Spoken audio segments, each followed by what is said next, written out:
Hello.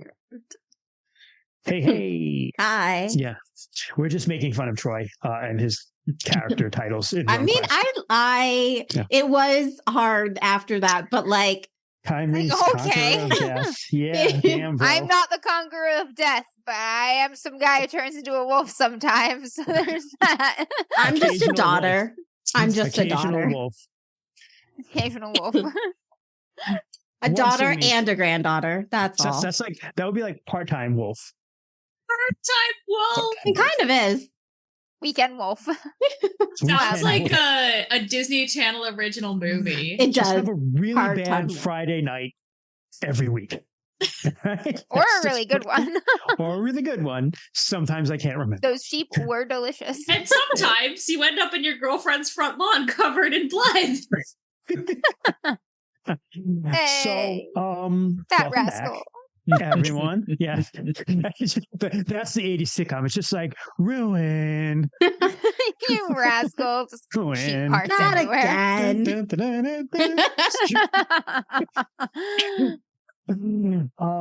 Hey, welcome back, everyone, to our Vaesen finale. If you were with us last episode, you know that we left off on a very big ending. So this should be a fun, definitely not emotionally damaging episode in any way, shape, or form. A couple of quick things. One really, really cool thing to start with is that this is our third stream anniversary. So third year stream anniversary. Yeah, we've streamed more than 3 times. Yes, we've streamed in fact for 3 years. Well, anniversary contains the Latin root annum, denoting year. Okay, you got it. So it's 3 years. Okay, Don't nerd. make me do all INTJ on you, but yes, 3 years we have done this. 3 It's years. crazy. You've been watching us. Some of you have been actually watching us for almost that whole time. Since Esterin? So thank you. Yeah, there have been people who have been there for a really long time. I know, like Doc Void has been a subscriber for a very long time. Yeah, that's true. I think longer than anyone else. I think Doc has the one because it's almost 3 years. Sunday Meat has been around a long time too. So those two people, are probably our longest tenured heroes. Absolutely heroes. Yeah. After Dark Army lieutenants. My God. The lieutenants, 27 months. Doc Void has been a subscriber. Yeah, so that's I think he's wild. our longest tenured fan, our super fan. But we also have collected a lot of new and awesome people along the way. So thank you all. Thank you all for it. It's been a really, really fun thing. It's crazy. Great. We've played so many games, but it does not feel like it's been 3 years already. No, games take time, man. They do. And the other thing too is like, I stopped doing this, for which I regret because I need to update it. But when we started, I was keeping a list of just games that I had played, like that we had done. Yeah, we used to have that. That's right on our Excel. Yeah, and I stopped doing it, but like we've covered. When I think about it, like I look back or I have conversations with people, like I was at Necronomicon. I'm sorry, I can't say it correctly, I promise. Meeting some very cool people last weekend and just talking about different games. And it's like, oh, we played this on my stream, we did that on my stream. And like, you don't realize it when you're doing it. But now looking back, like we've played so many games like on stream that are out there for people to see. And some of them are really slept on. So you know what? I'm going to talk about some that I think are like chronically slept on that people need to go and see. Crossroads Carnival is like ridiculously underwatched. There's only like 20 or 30 views on that on each episode on there. It was the ending is really good. I was just going to say it's a little bit of a slow burn, slow start, but the ending is like the ending was like fire. So definitely check out Crossroads Carnival. I'm really proud of it, and like not enough people have watched that. I'm trying to think of any. Sarah, do you have? Let's just go around the list. Sarah, what's yours? God. I'll put you on. Yeah. You're on it. It's you. You know what? I am going to shout out our first Christmas special, Just Running Twas. Yes. Oh yeah. Always really It is a hilarious one shot. Where I played a very silly character that I loved, and then Christian and Rainey played bonkers fucking characters that I loved, and Jess got to deal with our bullshit, and it was great. Yeah, and she did. It got dark sometimes, and it got like awesome sometimes. Throughout the entire stream, you can just see me visibly not able to handle Christian's Canadian accent. I'm just like, I don't know what to do with this. What's the matter, guy? The entire stream. So good. I'm still so mad. So that was the first stream I ever, and it's become a thing that I do now, where I've done it with like Bible quotes. When I was playing Jean Maria Volante de Cavalcante, I had Bible quotes. I've done it with other things where I just pull up things, but I had a list of famous Canadians. Yeah. I just Googled like famous Canadians, and I was like, I'm going to work every name I possibly can into great. This whole stream. It was amazing. Yeah. No. It's great. The gimmick is strong. Kent, what would you say are your most slept on? What's yours? What's our sleeper episode as far as you're concerned? Sleeper episodes. Yeah. So I've only been check out. I've only been a part of basically like RuneQuest and whatnot. One shots included though. One shots included. Yeah. Yep. Done a few of those. I haven't looked at Fishblade. We did. I was going to say Fishblade, but I actually don't remember how many views that was. Like it's less than 100. It's sitting at like maybe 70 or 80 or 60. If you just want to see pure stupidity, you need to watch Fishblade. We fit it in an hour, guys, and it's amazing. Yeah, so I just pulled up on YouTube. So Fishblade right now has 93 views. Yeah, we need 7 more to get to 100. Yeah. And it is one of our shorter videos. I think our shortest one. Because Fishblade was a meme RPG created entirely on Twitter shitter. It's not real. It's a joke. Yeah, it's not real. It's created as a joke. But we played it. We played it. So I believe on a random Tuesday too. We're the only people who ever played Fishblade. And we did it Are we truly? That might actually be true. That might be true. That should be just the tagline for our company. Like GMs the only people to have ever played Fishblade. Short Order Apocalypse, Dark Void said, yeah, Short Order Apocalypse was a lot of fun. Oh, I love that one. My weird little child. I had a lot of fun on that one. Forever underappreciated. Oh God, it was early days. The audio is a little rough. The banners are in our faces, but like it's really good. The game was really good. Bluebeard's Bride was actually like, I love it. When I go back and look at it, I don't love the way it looks, and I could do so much better now. And I'm always like, oh, that sucks, because it's still good. It's still really, really good, but it just, I could make it look so much better. The game is very upsetting, but like in a good way. Yeah, and it's like, and I'm always like, well, we can redo it, and then I'm like, no. Absolutely not. If we redo it's to make Rainy play it. I would redo it again, but yeah, Rainy that would be a rough one. Yeah. I will say it's something I've wanted to run. Yeah. Bluebeard's Bride. Yeah. But I am too scared. It's heartbreaking. I mean, I guess we all played it. It's really good though. Yeah. It was really good. It's a masterpiece. It is. It's a beautiful, even just the. Not like I'm not just Brian. I'm not saying like us, we're a masterpiece. The game itself, let me clarify, is a masterpiece. Like the art is fantastic, the writing is fantastic, the concept system-wise, is a masterpiece. I would argue that is perhaps the best GMing that we have ever presented from GMs After Dark. So thank you. Yes. Sarah would be second with Good Society. That was my favorite all-time thing. Dread is very, very long, and the audio is rough because we're sitting around a table, actually. But like, it was a pretty good game. Dread was a pretty good game. Yeah, I think also like was wild. Yeah, I also think the content for that on YouTube is not the greatest, so that one's a hard one. Yeah, but the actual game was great. Hey, the creators watched it. I know. He's been gunning to get us at his table at Gen Con forever. Creator of like next year. The scenario. The one who wrote the scenario That's amazing. Yeah. He watched it. He loved it. Yeah. I loved playing my character. She was so cool. She saved me. Yeah, I had to leave for a flight, so I was like, she gets her redemption arc right now. Thank God. I literally was like, I don't know where I'm gonna go from here. The woods. I wanted to die so bad, and I wound up living. I died. Yeah, I died. Game where Troy's just cursed. He dies very early in the game sometimes. Yeah. Jess, your turn. What's yours? Amber said Bluebeard's Pride. You're the last one. Yeah. I'm surprised Sarah didn't say it, and I actually don't know if it's low on views, but I think a sleeper is Good Society. No, I don't think it's super low on views. Is it? I don't think so, but I feel like it should have a lot more. I do too. I honestly do. It's that's why it's my sleeper. A lot of our great quotes have come from that game too. Like we've got a lot of great quotes. It's a very quotable game. That one. Good Society is on the low end. in order of sessions 0 through 3, 117, 116, 42, 62. Yeah, I feel like it should be in like the 200s or 300s. Yeah. Like, I think that one's a sleeper for me. We got quotes.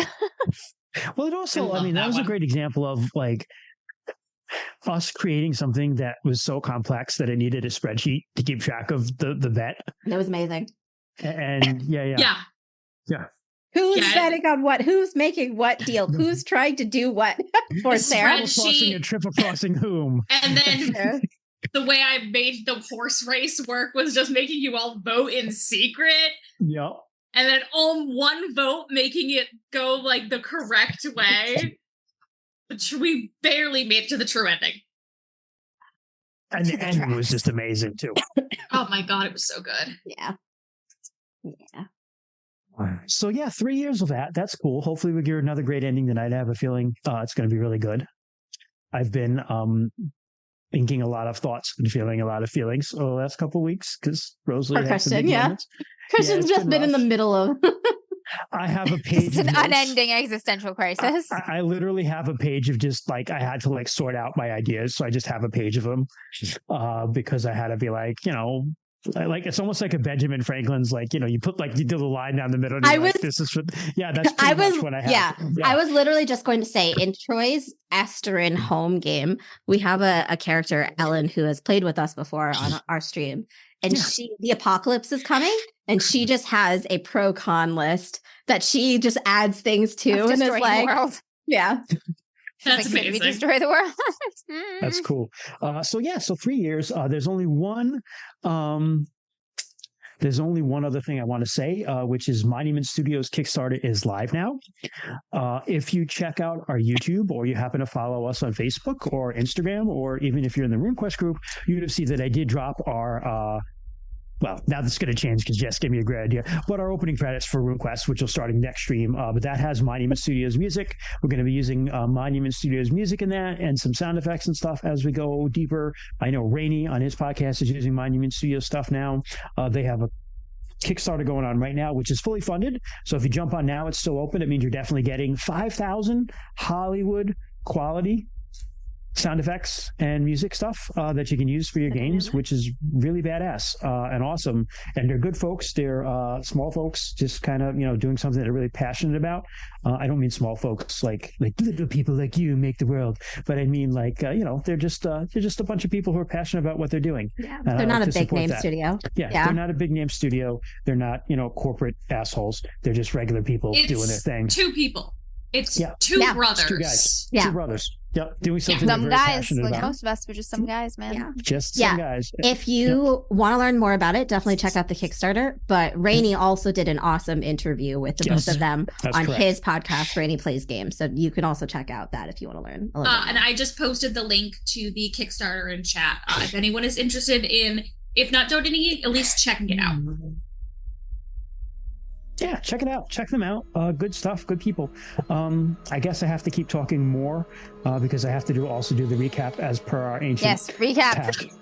For the ancient pact? For the ancient pact that goes back to the beginning of RuneQuest where we Amber was always the one who reclined.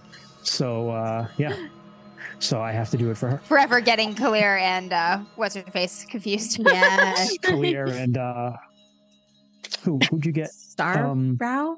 That is Kalir. No, that is Kalir, the other one. Black something.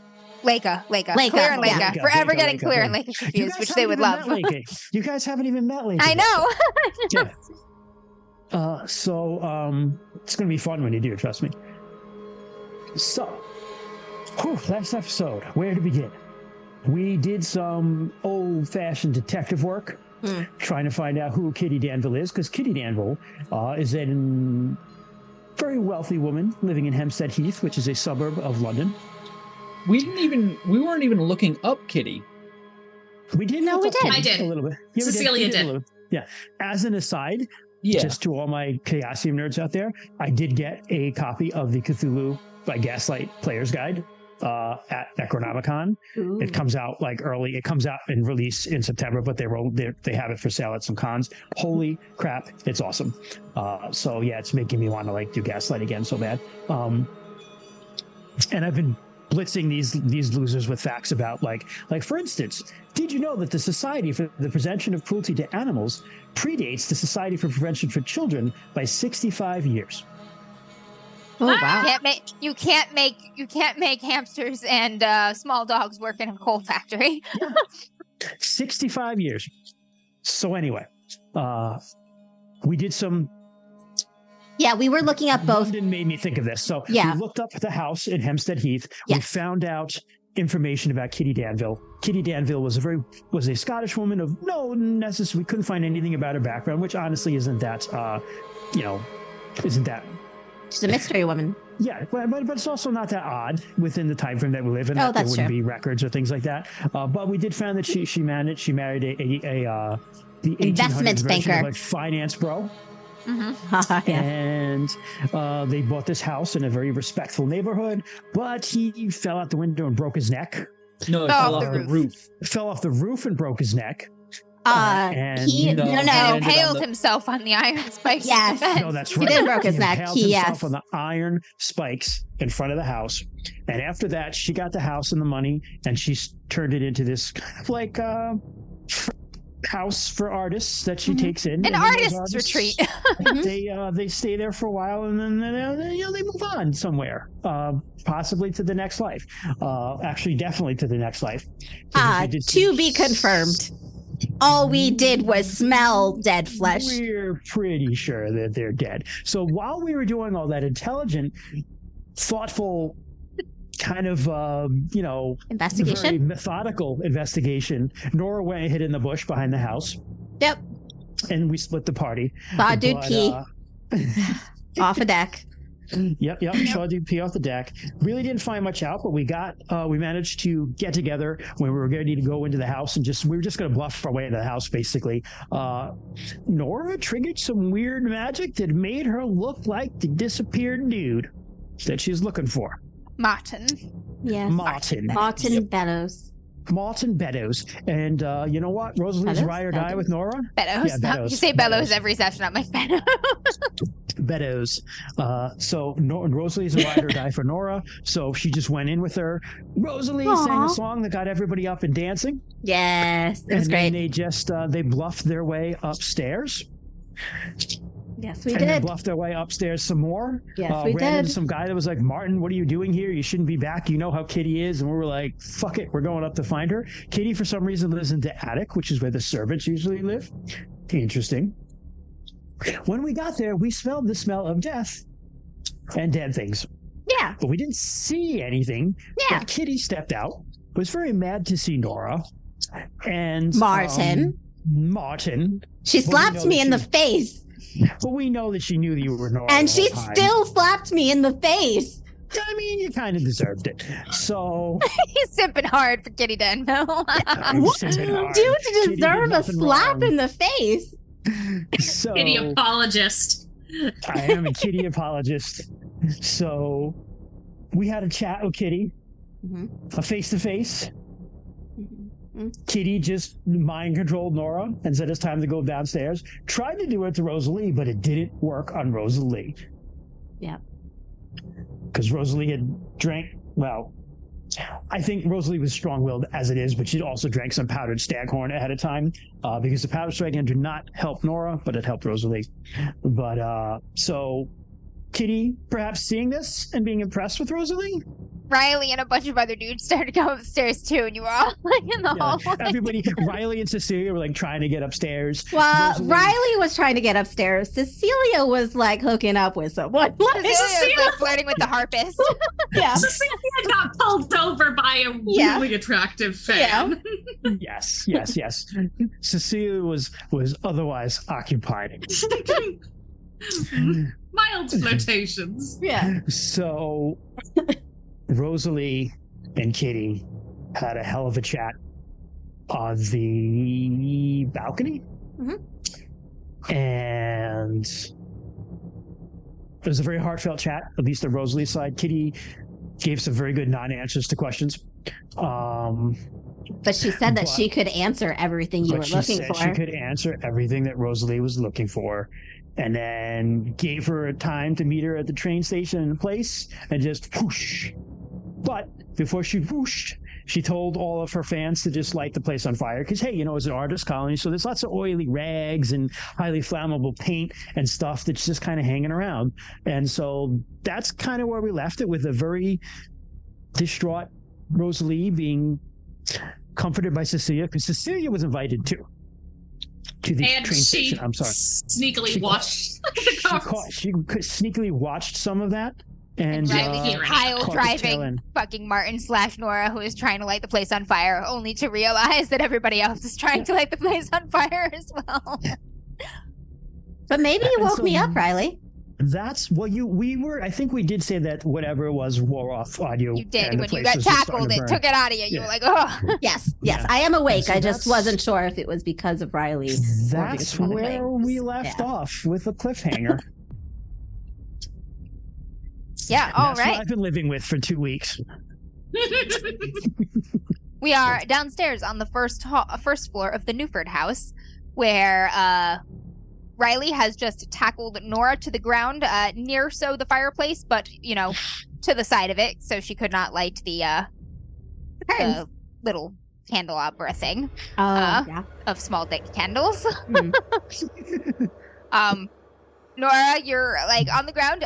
You have just come back to your senses. Your head is very muddy, and it's sort of swimming with almost a kind of hungover, maybe breathed in some heavy fumes or something sort of feeling. Your ribs hurt real bad being tackled, but you are once again yourself. You're still hunched on the floor at this point. Riley, you are picking yourself up, and you've just turned around and you've noticed other artists have beelined toward, the gas lamps and the candles and things about the house, and are grabbing flaming implements. Upstairs, Cecilia and Rosalie have not yet noticed anything is amiss. There hasn't been enough smoke yet. Riley, would you like to start? Should we do initiative? I think we should. Oh, never mind. I guess we'll do initiative. People are burning the house down, so that's fair. The order in which people get to things, I think matters. I think this is the one that is logic, right? Am I confusing? Initiative. Do that? That doesn't sound right, actually. Initiative is cards. Oh, never mind. Oh, this is the one, right, where we can trade. Yes, and that means I need cards 1 through 10 of some kind. That's We've got 1, 2.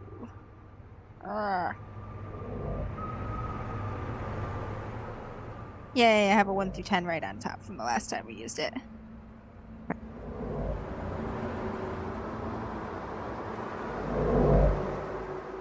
Okay, cool.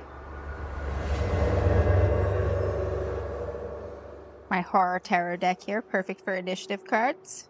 Ooh, spicy.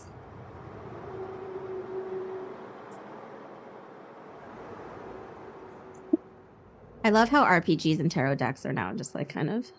Yeah, me too, actually. Yeah. And I know that is an opposite stance to what I originally took a while ago, but you know what? I grew and I changed. You don't like them as much as the resolution mechanic. You don't mind so much their initiative. You know what it is? It's if you don't have to.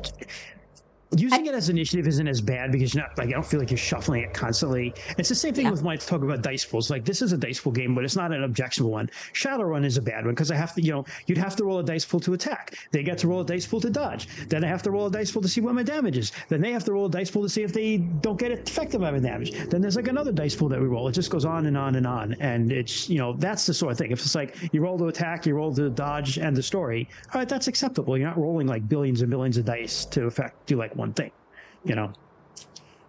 I'm just going to go from the top of my screen down. So the first pull is going to be Christian. Hey. Rosalie, Ace of Cups. Hey. You're 1. So that's creative. That is also the font of creativity. So very appropriate for Rosalie. Damn. Yes, I know my tarot. The tarot cards, they just know somehow. Cecilia, 4 of Cups. All right. Which is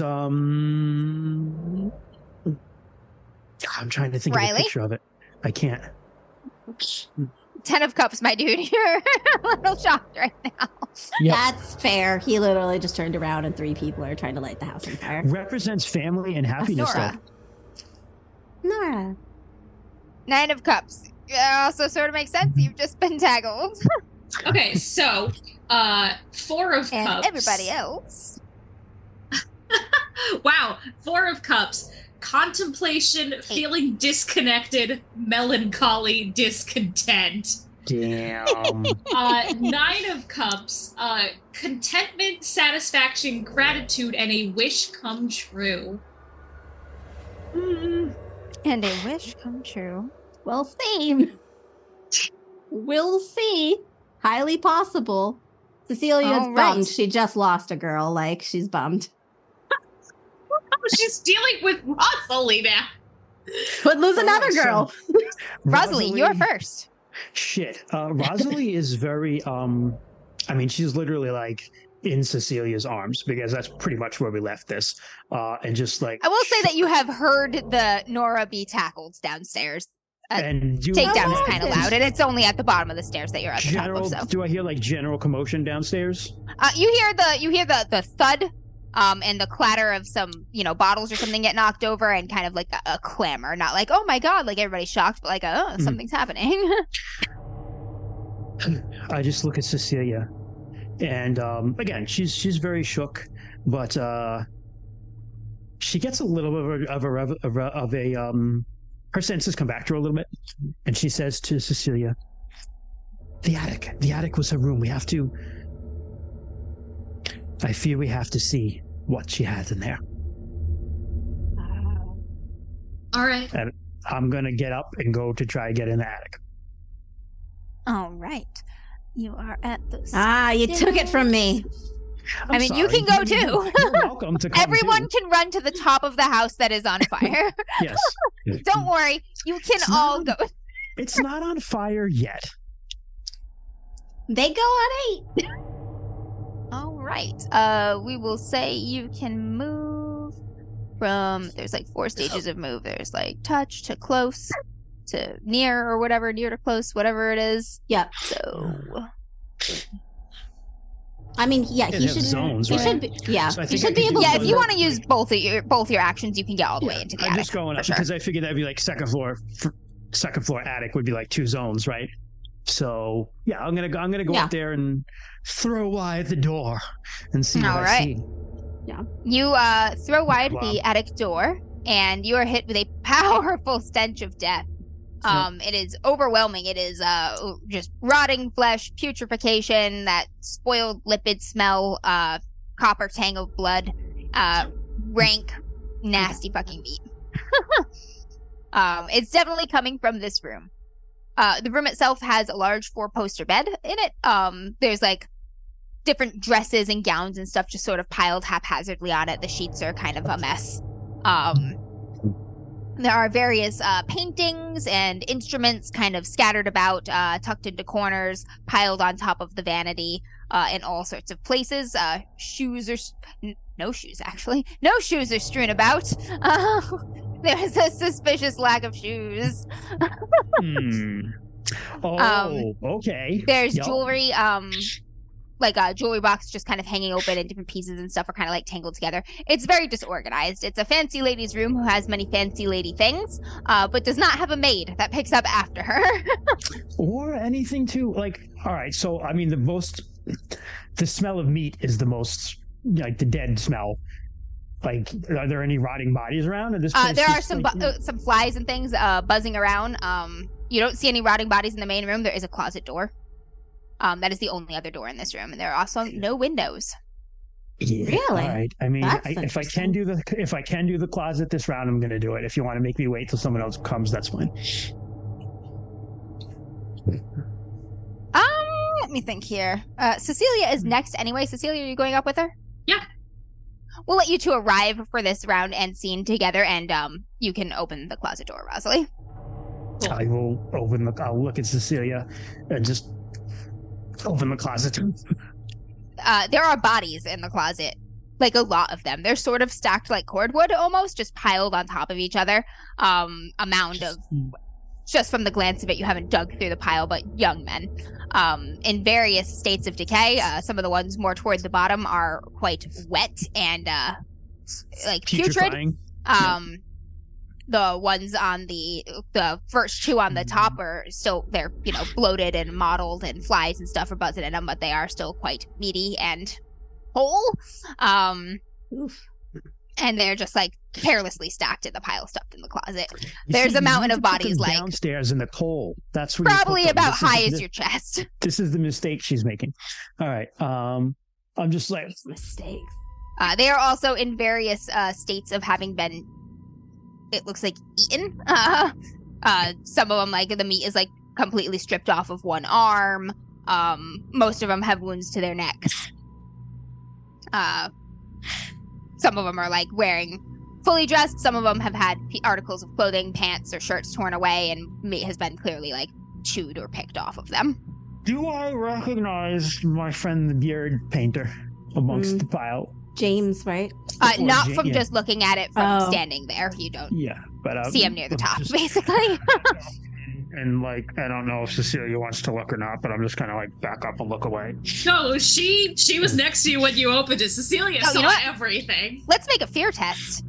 Yeah. yeah, buddies. All right, let me pull that up. Let's make a fucking fear test. What do we have to roll for this? This is horrifying. It's either just logic or empathy. Yeah, it's either logic or empathy, and describe basically how you're using either your emotions or rationalization to make this better or survivable in some way.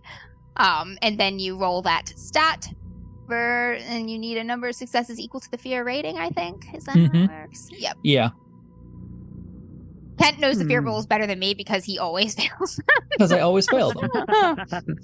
All right, I'm going to use empathy. So the fear value for this... Ooh, this definitely at least a 2, maybe a 3. This might be a 3. Because it's for a fear value of 3, it is unbearable. Mass grave, tied up and subject to serious violence. A 2 is a werewolf or dead children, and 1 is just a bloody corpse. We will call this one a 2 because though it is a lot of bodies, it's not quite the mass grave level of kind of dispassionate warfare level genocidal killing type thing. All right, you roll. I'm also using empathy. So but I have to justify my empathy and how it's helping me here, right? Or what I'm using, right? Or just describe, So yeah. So empathy can go both ways because it's like relating to people, but it's also like being cold as well, right? Like its dark sister would be like sociopathy, right? I mean, girls gotta eat. That's more logic, though. Isn't that more logic, though? So what I'm more going men, with... these men do kind of suck. Rosalie spent a lot of time in an institution. She was like put away for 10 years and has seen some really awful shit. And so like, this is bad, but like maybe slightly worse than something she's seen. I'm sure they weren't stocking dead bodies in Bedlam, but you know, fair. It's like your empathetic capacity. I understand. That works. Right, has been reduced, right? Yeah. You look at this pile of bodies and you're like, there are worse things. So I'm not saying that. Yeah, they could be women. No. Also. You know what? Yeah, fucking Jack the Ripper gets away with this shit all the time. What is this? Like, it's about time. Also, it's nice to see women promoted to traditionally masculine roles, like serial killer. She does stand Kitty a little bit, so she's gonna like be on it. She's a little bit totally radical feminist. Yeah. I only have one success though. Ooh. One success is not enough. You could push and or reroll. You can push. That is, you take your success, put it aside, reroll all other dice. You know what? Yes. I think pushing. No. I don't... Yes. Okay. And then I get a condition if I don't, right? Yeah, you banked. Yeah, we looked that up last time. Gotcha. Yeah, we did. Let me ask you a question before I do that. These consequences of this would be a condition? No, if for failing a fear roll, I will say that one of the consequences is you freeze and do nothing for several rounds, which could be bad in a burning house. No, but you do take a condition to push. You get to, you do, yes. If I fail. No, even if you succeed, you take a condition to push. Correct. Yes, that is the cost of pushing. So when you usually push when a condition is less bad than the consequences of failure. For sure. I think that they are. So I am gonna push my roll. I'm not gonna use a reroll yet. I'm going to push here. And it works because I get one more success. All and right. I'm going to take the mental condition, frightened. See, that makes fucking sense. This is terrifying. Yep. Mm-hmm. All right. Make sure there. All right. So, Rosalie, it is horrifying. It is in your stomach. It is in your mouth. You could not sure you'll ever be able to shake that taste on your tongue. But you know, you've also you have been subject to terrible things before. You have seen people do terrible things to each other. If this is the worst thing that you have ever seen, you're certain in your grim life you will likely see worse someday from Lucky here. Me. And you sort of lead into that jadedness, and you move on. You put it away for now. You put it into that place that you have put all of your other little terrible things. Push it for down. the time being. There's a little more Yeah. room. Cecilia. Yeah, so Cecilia is like in her attempt to not think about this as what it literally means. She's trying to let herself remember it to later use this in a story. She's trying immediately going to author road. This is field research. She is trying to turn fear into success, like not success, but like fear into like, this will be good for others to read. This isn't just for me now. And so she's trying to like take in the details so she can describe it properly later. You're like, I don't think I've ever read about a Jacqueline Ripper, so someone would want to. Yeah. Is that logic or empathy? I was aiming for empathy, but I can roll logic if that makes more sense. It's a 1 die difference. Honestly, that feels more logical. That's calculating. That's like, you know what? I can make money off of this. Yeah, we can sell it. I will roll logic. So I got 1 success. 1 success. Do you want to push? Well, So consequences of failure is you become terrified.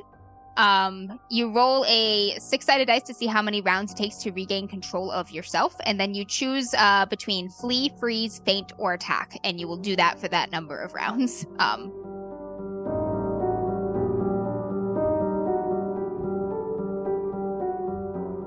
And that's the consequence of failure if I push, right? That's the consequence of failure if you fail the fail. test. If you push, you just take a condition, a mental condition. But And if then- I push and then fail, it's same If you thing? push and then fail, you get both. You'll get the condition for pushing, and you'll be terrified Cool. and pick one of those things for 6 rounds. Fuck it, we ball. I will take frightened. Okay, All thank right. fucking God we got there. Me.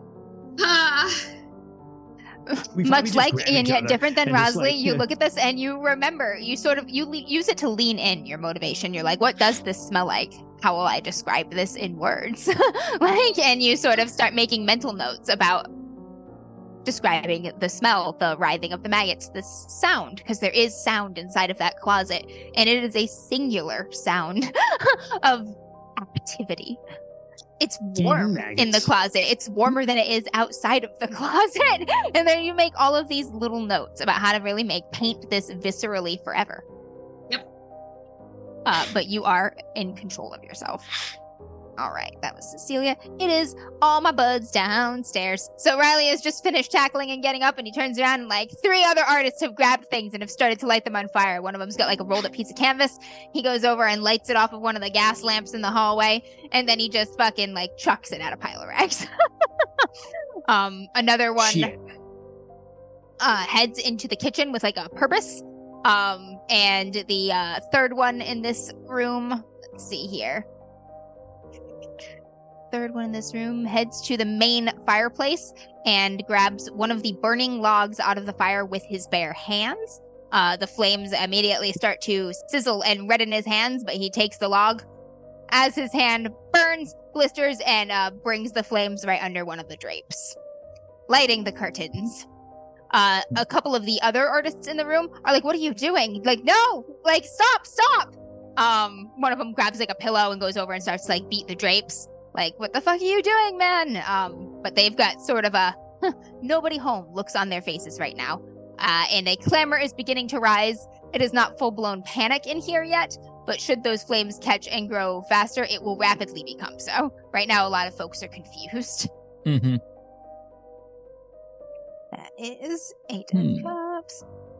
9 of cups. That is you, Nora. That is me. I am like holding myself up from the floor. I'm kind of just looking around at first, trying to get my bearings. You no longer look like Martin, right? Did you drop it, or I think you had me drop it. I okay, no longer look like Martin. I look like Nora.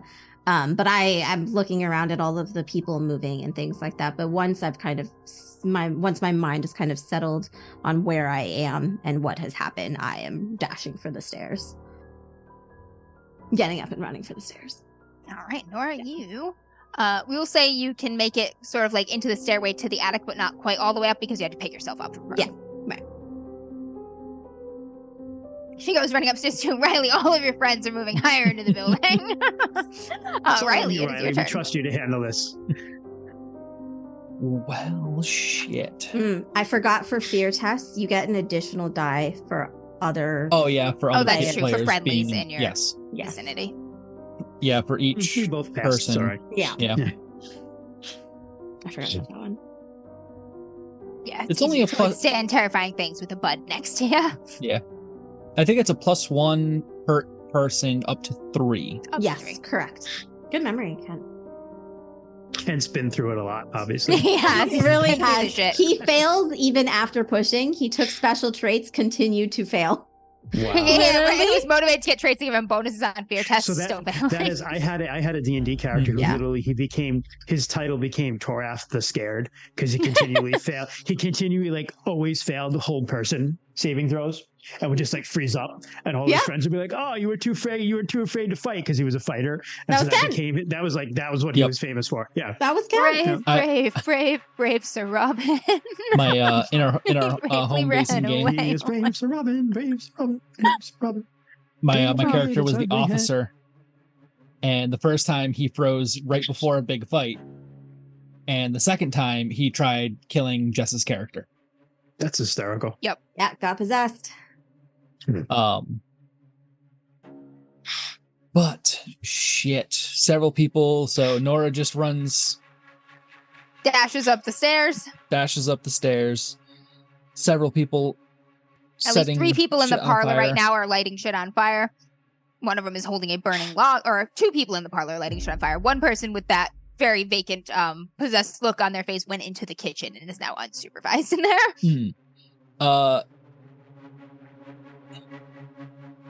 I'm going to yell at the artists to surrounding the 2 vacant people, to try and knock those 2 out. They're clearly not in their right minds, and get out of the house. You're like, grab them, it's the absinthe. I'm going to head myself into the kitchen to see where that other one went, and hopefully stop a full-on house fire. Have you make a test to get the artists to listen to you. Yeah, that's what we're gonna do. Manipulation? Inspiration? Ooh. I think it might actually be inspiration, because it's manipulation is more of a one-on-one thing. I think inspiration is more inspiring or moving crowds to action. Yeah. Okay. I think also manipulation is lying, whereas inspiration might be manipulation can also be persuasion, but okay. I think inspiration in this particular setting, you command attention and direct a crowd. All right, chat. I started a new thing called a prediction. There is a prediction now up that you can spend channel points on. We are guessing if the house will burn down or not. Nice. I want to see. We're making a pool here. What are our odds? I want to see who has faith. Really, we're betting on Riley. Yeah. I'm just checking my... The average Victorian would be entirely unsurprised that the man is the only one actually doing something to prevent the house from burning down in this situation. I'm just saying. All these hysterical women running upstairs. Ha ha. Yeah, I've been running in the wrong direction. Okay, 2 of them don't even know what's happening. We're running in the right direction for horror. I wouldn't even think that Riley may not even notice Nora running up the stairs. She has to run across the entire reception hall floor to get there. So I think at some point she crosses your line of view, but just distracted by fire. Yeah. Oh yeah, like that is not your main concern right now. Yeah. That is not my main concern right now. So like the fact that like a dude go wherever literally you want. I need to stop people from lighting the house on fire. Yeah. He's like, good. She's running out of the house. Like runs literally past a me. dude reached into the fire barehanded, grabbed a log. Yeah. So Yeah, that's fair. That's fair. All right. Well, this is probably not going to work because I only got 2 dice. Because I have 2 conditions. Yeah. It's so funny to just see Hercules' head just like dead behind. Just he has faith in his dad. That is 2 4s, not a success. Use a reroll. You can use up the precious reroll. You have 2. Ooh, we're low. We're low on I'm sure rerolls. chat will feed us rerolls. Yeah. Don't worry about it. if needed. Or they I'm won't. gonna They'll be use- like, I want to see you guys struggle. And they'll just purposefully that's withhold fine them. too. That's fine too. I am You going don't to use have one to of beat those us. vanilla. Good Okay. job, Kent. All right. to a success of 2 3s. So no. Oh. Oh. You start shouting at the artist, trying to get them to it's like stop them. They're out of their minds. Like drag them outside. And you sound remarkably like the other artists who have started like shouting in confusion, like, "What are you doing, man? Like, Yep. stop! Like, Brad, where's Kenny?" Like, and your voice just kind of like the tenor of your voice, the pitch of it, and everything just sort of blends in with the general clamor, and nobody pays much attention to you. Do you still head to the kitchen? I still go to the kitchen, yes. You head to the kitchen.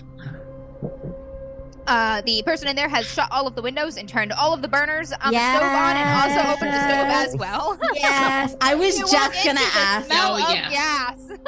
I was just gonna ask if there were gas stoves at this time. Yes. Explosion. And that is what is Hey, happening in first there. time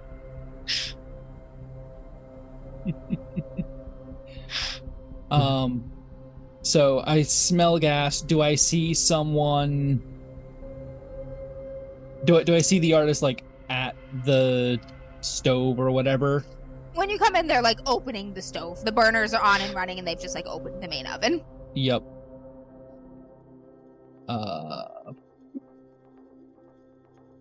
I'm just gonna go for the good old-fashioned tackle again. That seemed to work the last time. Hell yeah. I think it took your main action to do the inspire test, so you might have to wait till next turn. That is it. Let me give that a I think. look. Yeah, it's been a long time since I've seen what actions cost what. Inspiration. You have That's a an fast investigation. action, a slow you have a action. fast Yeah. and a slow. Yeah, so Probably. probably yeah. I would say it's probably. Yep, slow actions are skills like persuade or manipulate. This was sort of the Mhm. similar thing. Yeah. And fast action would be to move to the kitchen. Yeah. Yeah. Yep. So you walk in and you just like walk in and they're like, and you're like, shit. Yeah. Well, Back I'm about to to be exploded. Rosalie, it does take it takes a little while. It's not like an instant thing. Like it takes a while for enough gas to build up in a room to Yeah. be ignitable. So Yeah. Okay. I'm just kind of like swaying and probably like have my arm on Cecilia, and I'm just like, trying not to barf. Yep. And then I get hold of myself, and I'm like, well, we know where they are. Yeah. We should go. Wait, I'm gonna search this bitch's room. all right, you can go ahead and make a I'm just gonna see what I it's can investigation. find. Yeah. Yeah. Like if I can find, maybe I can find something to use against her. I don't know. Maybe I can find some sort of cool occult thing. I'm just gonna see a what I can book. find. Right. Get us books. I have This one is our success. finale, but still. One success. Loot the weird monster woman's bedroom. Yeah. I think her bedroom is relatively normal, but let me double check. Aside from the mountain of corpses, And a suspicious check lack one of thing real shoes. and a suspicious lack of shoes. With the one success, I would say you certainly do note that there are no shoes. She has like mountains and mountains of dresses and corsets and undergarments and jewelry and hair clips and things. Right. There's not a single pair of shoes. I totally forgot about this, but we still have the envelope ready. The doc just said something in chat. I just remembered. So we have this ready. It has not moved for 2 weeks. Hails, yeah. All right. If she has any nice jewelry, I'll just grab something for myself then, if I can't find anything else. You can grab like a fistful of jewelry. I'll give something. I'll grab some, Cecilia and I'll split this later. Maybe I'll give some to Nora. Let me where the heck is it? Sorry, this thing is so long. Riley just sitting in the corner dealing with the consequences of everything that happened, and the girls are having a jewelry swap. It's like, it's fine. We're all so mentally fucked up that we're just ready. That's right. Yoink. We're fine. It's fine. Everything's fine.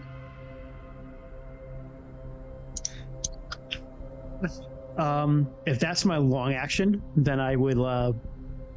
I think my short action will be moving out onto the first floor. I won't be able to get downstairs, but I'll start heading back downstairs.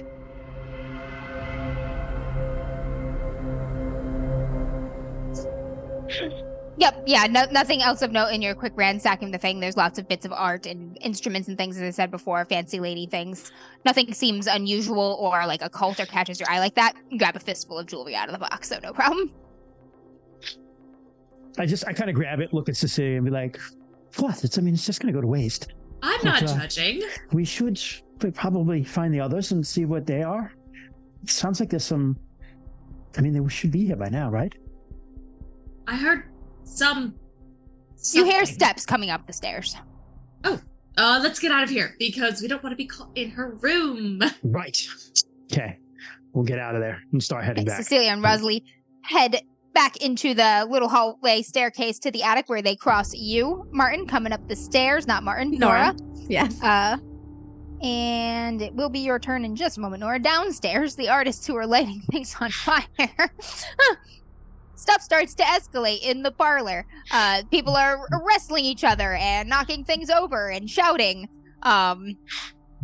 Somebody's yelling, "It's what Kitty wanted." And somebody's like, "Oh, fuck. Oh, God." In the kitchen, the artist who has just opened the oven turns and looks at you, and is going to advance and fight you. Keep you away from their oven. Really? We'll turn to the typical artist here.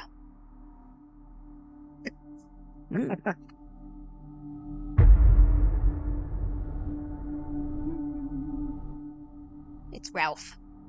Didn't know he had it in him. He turns to you and he pulls the quill out of his pocket, pulls the cap off, and it's a tiny little knife. Amazing. Nice. How very artist. Just, huh? Ah! Yep, he is going to attempt to fight you.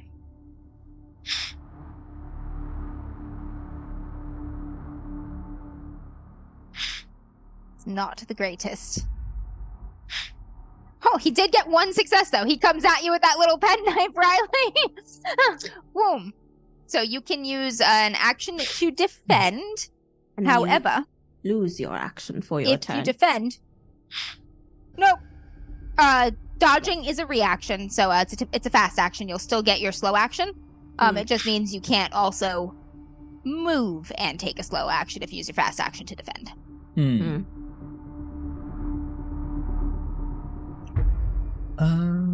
What is mine? Shoot him, Riley. Or you can also choose to parry. You can parry unarmed. You just use force instead of close combat.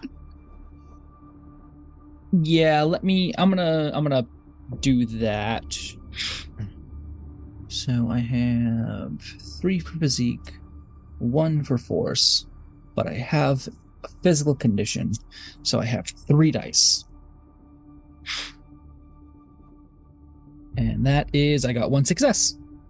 1 success. I think you parry it if you meet the number of dice. So he comes at you just like overhead, like stab towards your face, and you're like, oh, just with your forearm, you kind of block his incoming arm. He's got like a snarl on his face. Oh boy. He looks like he's going to keep making this an issue. But that is his turn. Shoot. Nora. I am just kind of rushing past Cecilia and Rosalie. I'm not even really stopping there. Nora, no. Wait. No, dear, you don't. I'm just rushing. You past don't. them. She blazes into the room. Nora, you blaze into the room. Did you close the closet, ladies? Nope.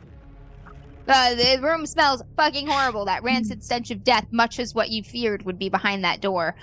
You see all of the fancy gowns and instruments and things just strewn about. But Only that looking door for is one wide thing. open, and you see, like, the first thing that stands out of the pile to you is like a man's arm, just like hanging, sort of between a few other men out of the pile. There's a pile of dead guys stacked like cordwood in there. I do believe also she would have to make a fear test. Yes, fear test. Yes.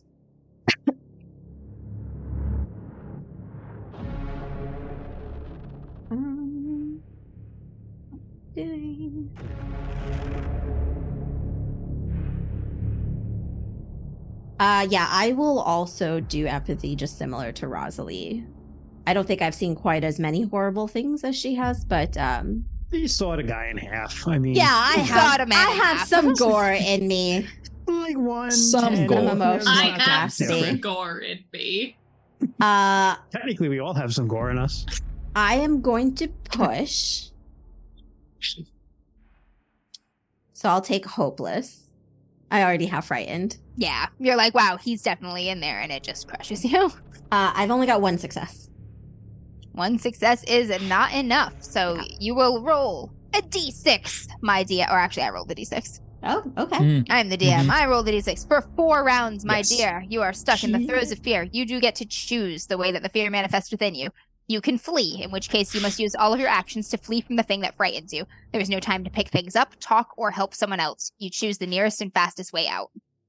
Freeze. Your body refuses to move, rendering you completely immobile. You cannot talk or perform any actions whatsoever.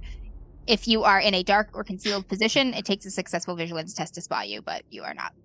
You can faint. Your body goes limp, and a veil of darkness descends over the world. If lying in a blur, you can attack. You attack the nearest hostile person or creature with whatever weapon you are currently holding. You lose the ability to make strategic choices and will not stop attacking until the enemy is vanquished.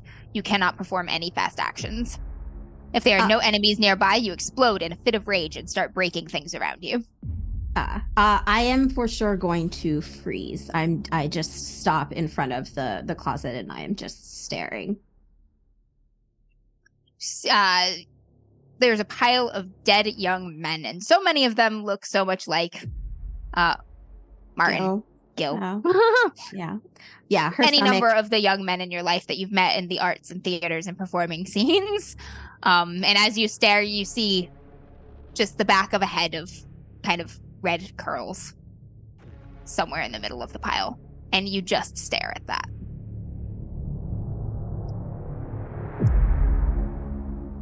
Excellent. Riley!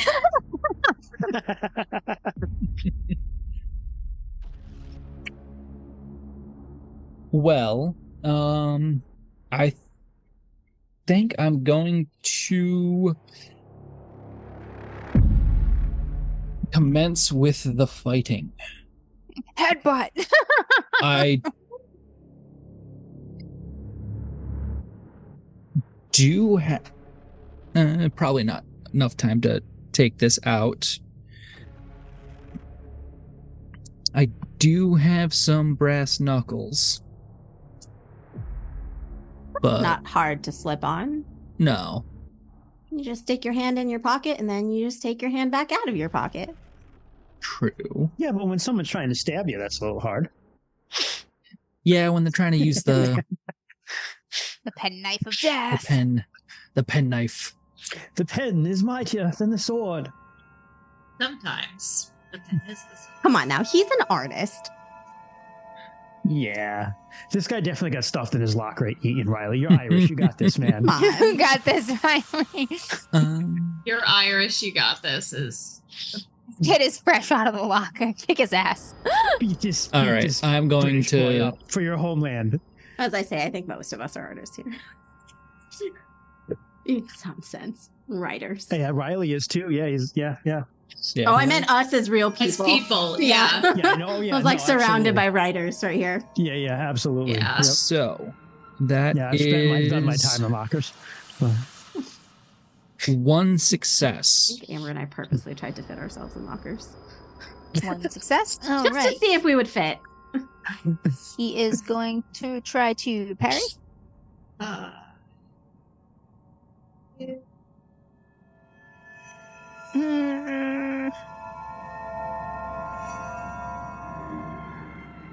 So bad. No. Riley, what do you do to him? I'm basically just gonna block, and I'm gonna. I think I only Sock him deal right in the one. face. Yeah, I think I only deal one damage. Which dealing damage, it is conditions. Yep. But yeah, I don't think you need to pick. You just deal damage. Yeah, I just deal. Yeah, you don't pick the deal it, condition. I'm just wondering, like, what your attack was. Did you take Yes. brass knuckles out? Did you? I like, did take the brass headbutt him? knuckles out. I You're Irish. You blocked the one in the other hand was already in the pocket, grabbing the Yeah, brass like- knuckles. Then Yeah. Please, boyo. Pap. Yeah. right in the jaw. You knock a tooth loose, and he just goes down like a sack of bricks. Riley, yeah. Wow, why does this sound familiar? and bam, because he's Irish. He's not getting back up. He is out cold. He had that pale, like sickly, like will not survive the winter Victorian child look at him. He's just down. Having the weirdest deja vu. All Like, I've right, heard Riley. this sequence of That was events your before. slow action. You still have a fast action. I do not have a fast action. My fast action was You to dodged, to blocked. parry. Oh, you did. Yes. That's right. Yes. All right. Yeah. So that is your exchange there. Yes. The Ace of Cups. Rosalie. Do we notice that Nora just freezes and she's just standing there? She runs upstairs and she doesn't come back out God damn it. or I'll run scream back. or anything really. I'll run back and just be like, Nora, there's nothing to see in there. And I'm just going to take her and like try to direct her out. I don't know what I could do, but what I would do if I can do it would just be to push her. To get my I don't think arm you can. I don't think you I can don't think do I can, much no. at all. She doesn't follow you either though. You kind of have to like grab her from behind and sort of like drag her. Her legs like kick like a little bit to try to keep her upright, but she doesn't actually like walk really. Yeah, I'm just going to yeah. start. I'm not That's the fair. strongest person, so I'm just going to start. How big is Nora? Not She big. starts She's to very like small. hyperventilate. She's taking like short, quick, shallow breaths. Right. All right. I'm just going to grab her, get her under her arms, and just kind of like, Cecilia, please, dear. She's. And I'm just, as I like start dragging her, I'm just going to be like, there's nothing we can do for them now, Nora. Don't focus on them. We need to get out of here. And just kind of try to keep her. Try to get through to her. I know I'm not going to, but that's what Rosalie's going to do. Yeah, when they get to Cecilia, she will kind of nudge Rosalie away and get basically one of Nora's arms on each Yes. of their There we shoulders, go. and they'll hold her together by the waist and try and bring her downstairs. Right, you manage to drag her down the stairs this way. You're a bit slower going this way, so we'll say that you can together get to sort of the top of the stairs into the parlor where you see fire Wonderful. holding Nora. Her legs and feet kind of like bump and like hit and scuff all the way down the steps. What kind of shoes are you wearing, Nora? What kind of shoes that am I wearing? I don't know if this existed back then, but they're probably just like ballet flats. They're just like Flats. Flat. She loses both of her shoes yeah. in the process of coming down the stairs. Shit. I was looking for really, are they flats or are they like little ankle boots or something, little riding boots? Which Little might sit on. heels. They're gone. They're just regular flats. You get to the top of the flight of stairs, a couple steps down, and the parlor, there's smoke starting to fill and hover near the ceiling. A pile of canvases and like paintings has completely caught flames, and the flames are starting to trickle onto a nearby thing of curtains. Another artist has sort of torn some curtains off of a window and is like furiously beating them with like a pillow to try to put them out. And a guy is still holding like a flaming log, and he walks to like the center of the room and he chucks the flaming log onto a divan. You hear a couple artists kind of run to the front door, throw the door open, and run like out into the yard. And it just sounds like there's like a lot of panic. Somebody's like shouting someone's name, like, you gotta like get up, get out of here, like wake up, like chaos. So that is what the artists in there are doing. Chaos, what's his face, is taken asleep. People are starting to like kind of run back and forth looking for others that they don't know where they are.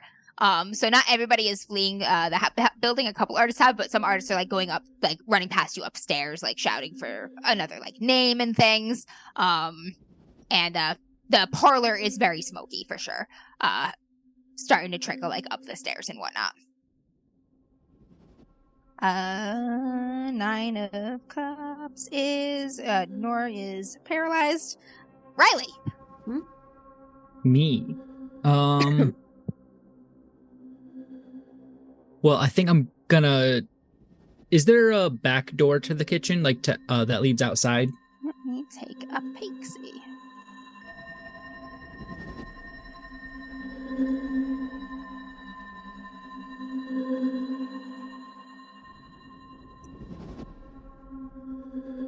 There is not. There is a large window in the kitchen that is currently shut, but other than that, there are no other ways out of... Oh, actually, there's a side door. It's not a back door. The door you came in from the parlor, right next to it is another door that leads onto the porch. Okay. But they're just like right next to each other. I'm going to take this now unconscious dude and drag him out onto the porch and outside. Leaving the door open, I'm sure. Help vent gas. All right, you drag him onto the porch. You see a couple other artists kind of running out the door near the reception hall. Some of them kind of like stand on the porch and like shout back inside. Not looking good.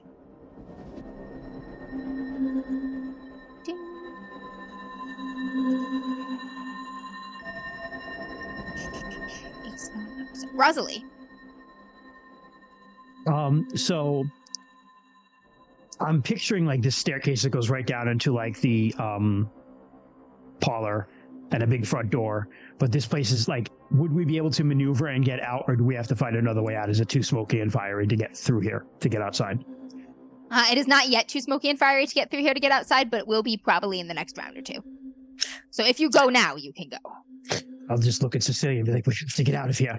And just start looking for the most direct away from fire route. Like if we see the way Kent went and that seems like more clear, people will go that way. The way Riley went. Or if we just see the front door, we'll just go right out the front door. Whichever. The front door is easier to get to from the stairs than the porch. And Cecilia's the most obvious one. Yeah, Cecilia's same thing, making sure that Rosalie and Nora get out with her. Yep, you go right down the stairs, kind of making a loop right around and out the front door. Onto the porch. It's like a step, actually. The porch is in the back. Onto the small stoop at the front door, and then down that short flight of stairs onto that cobbled path, dragging Nora with you. Is anybody going back in and attempting to rescue artists or extinguish fire? If not, and it's just kind of everyone fend for themselves, we will leave initiative. I am going back in the house after 4 rounds. Jesus. All right, it's been, what, 2 so far that you've been paralyzed, I think? Correct. Yeah. All right, we'll keep going. You're going to have to fight Nora. I love that. That is Cecilia in there. The artists inside are doing their crazy, chaotic artist thing. They have lost control of the fire in the parlor. The guy beating the curtains has kind of put out that fire, but the pile of canvases and now the divan, they're just like, they're gone. Especially the pile of canvases and the drapes when the fire's like crawling across the ceiling and the walls now. That corner is fucked. It's not long for this world. A couple more artists run out. A couple artists from outside run back in. Like herding cats. And you're paralyzed 3rd round, Nora. Riley. I'm just going to call for Riley, like scream for him from the front yard to see if I can like, we don't know where he is. So yeah, just to see if we can like gather. If you scream, Riley can hear you. Yeah. If is there any of the artists like in the back being like a couple that had run in, do I actually hear them like with the intent of finding others? Some of them are calling names, so you're pretty sure they're looking for like a friend or something. Like some guy just screaming Allison over and over again. Some of them have just run inside and they're not screaming anything. A couple, like one of them stumbles out and he's got like an arm full of like paintings and stuff, like trying to save things. And work, like people are running out, like grabbing instruments and things, like desperately trying to save things. Yeah. Yeah, so there's definitely a few people inside, or at least people believe that there are a few people inside. A lot of artists are going back in for their work, though. A couple folks is just sitting on, like Reg is just sitting on the lawn, like in the back right there. He's just like fucking lit a cigarette. He's just sitting, hair disheveled, just fucking watching it in shock and numbness and ennui, kind of.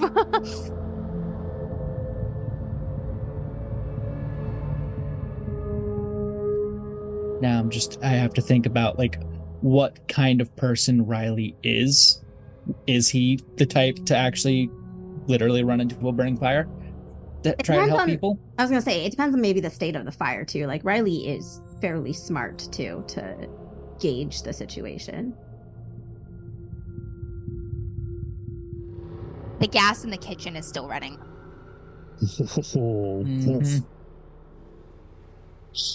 And that's probably going to make it so much worse.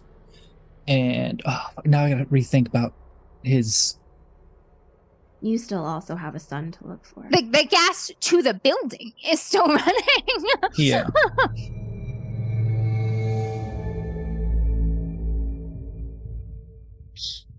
I don't know how much back then, how much like actual pipeline work is spread throughout the city. A wealthier section would have a lot. Yeah, the wealthy sections have gas streetlights. All the houses have gas hookups. This is probably like... You're from like a little village in County Cork. You're probably not too familiar with kind of gas infrastructure like this. True. But I mean, you knew just from walking in there and being in there that like they have gas lights in every room. Yeah.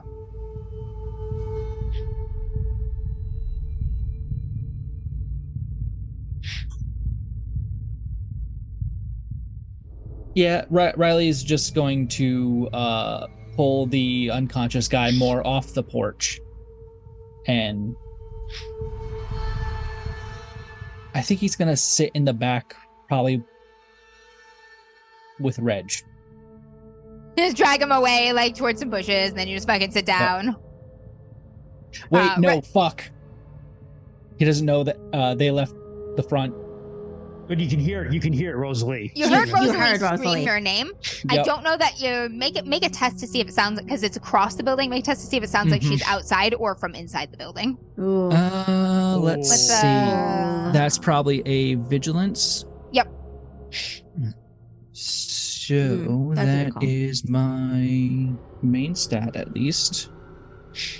+1 for my vigilance, -2 because I have conditions, and that is a failure. All right. So in the kind of frenzy of everything, you heard Rosalie scream for you, and it sounded like she was inside the building. Oh. Shit. Oh no. Shit. God, I put up a pull too early. Stupid, is anyone gonna die? You know what, Riley? Rosalie has always hated you. Like, they've bonded recently. She's also true. My one connection. Gateway. That's right. You came here for my her. Son. Ah, shit. That's right. So Riley's running back into the burning house. Shit. Love it. The smoke stings your eyes as you re-enter the reception hall, which now visibility has been impacted by all of the smoke. It is a very smoky, thick, kind of greasy, turpentine, oil paint fucking fire. Riley is going to take his handkerchief and kind of hold it to his face. For whatever it does. All right, you are back in the house, beginning to search for Rosalie. In the chaos. The last I saw them, they were upstairs. Yep.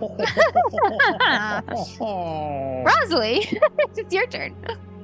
A comedy of errors. So,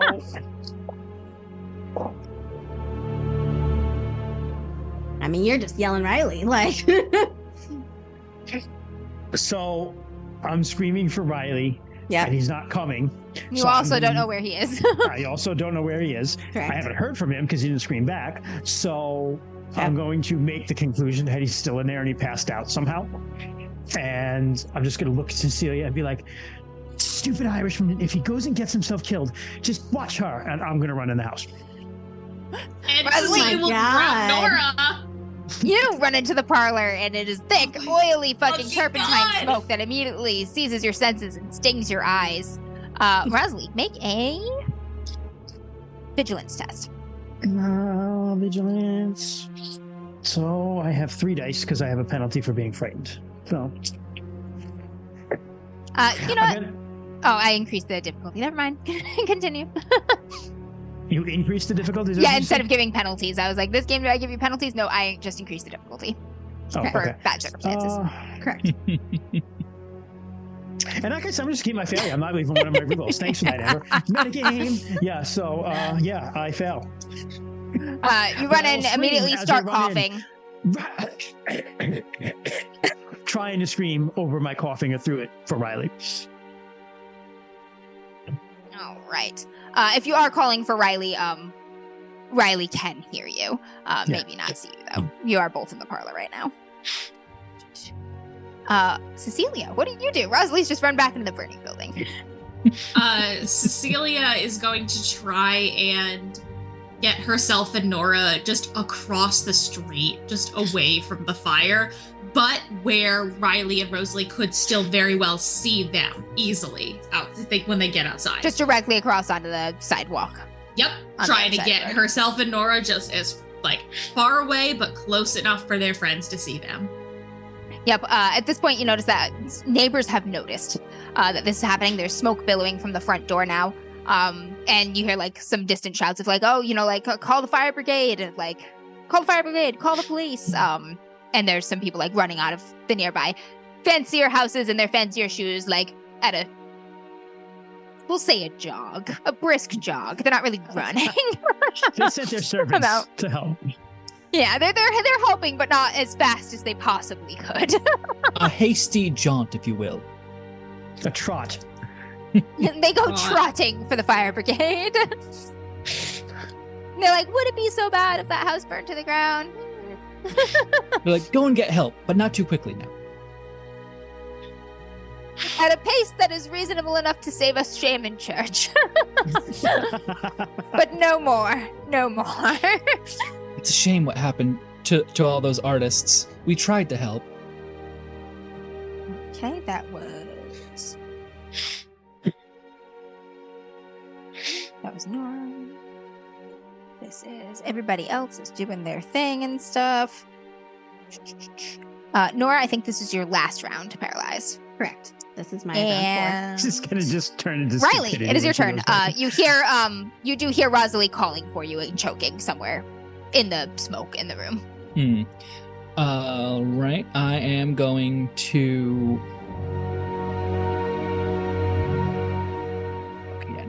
I am going to try to find. I can hear her in the parlor.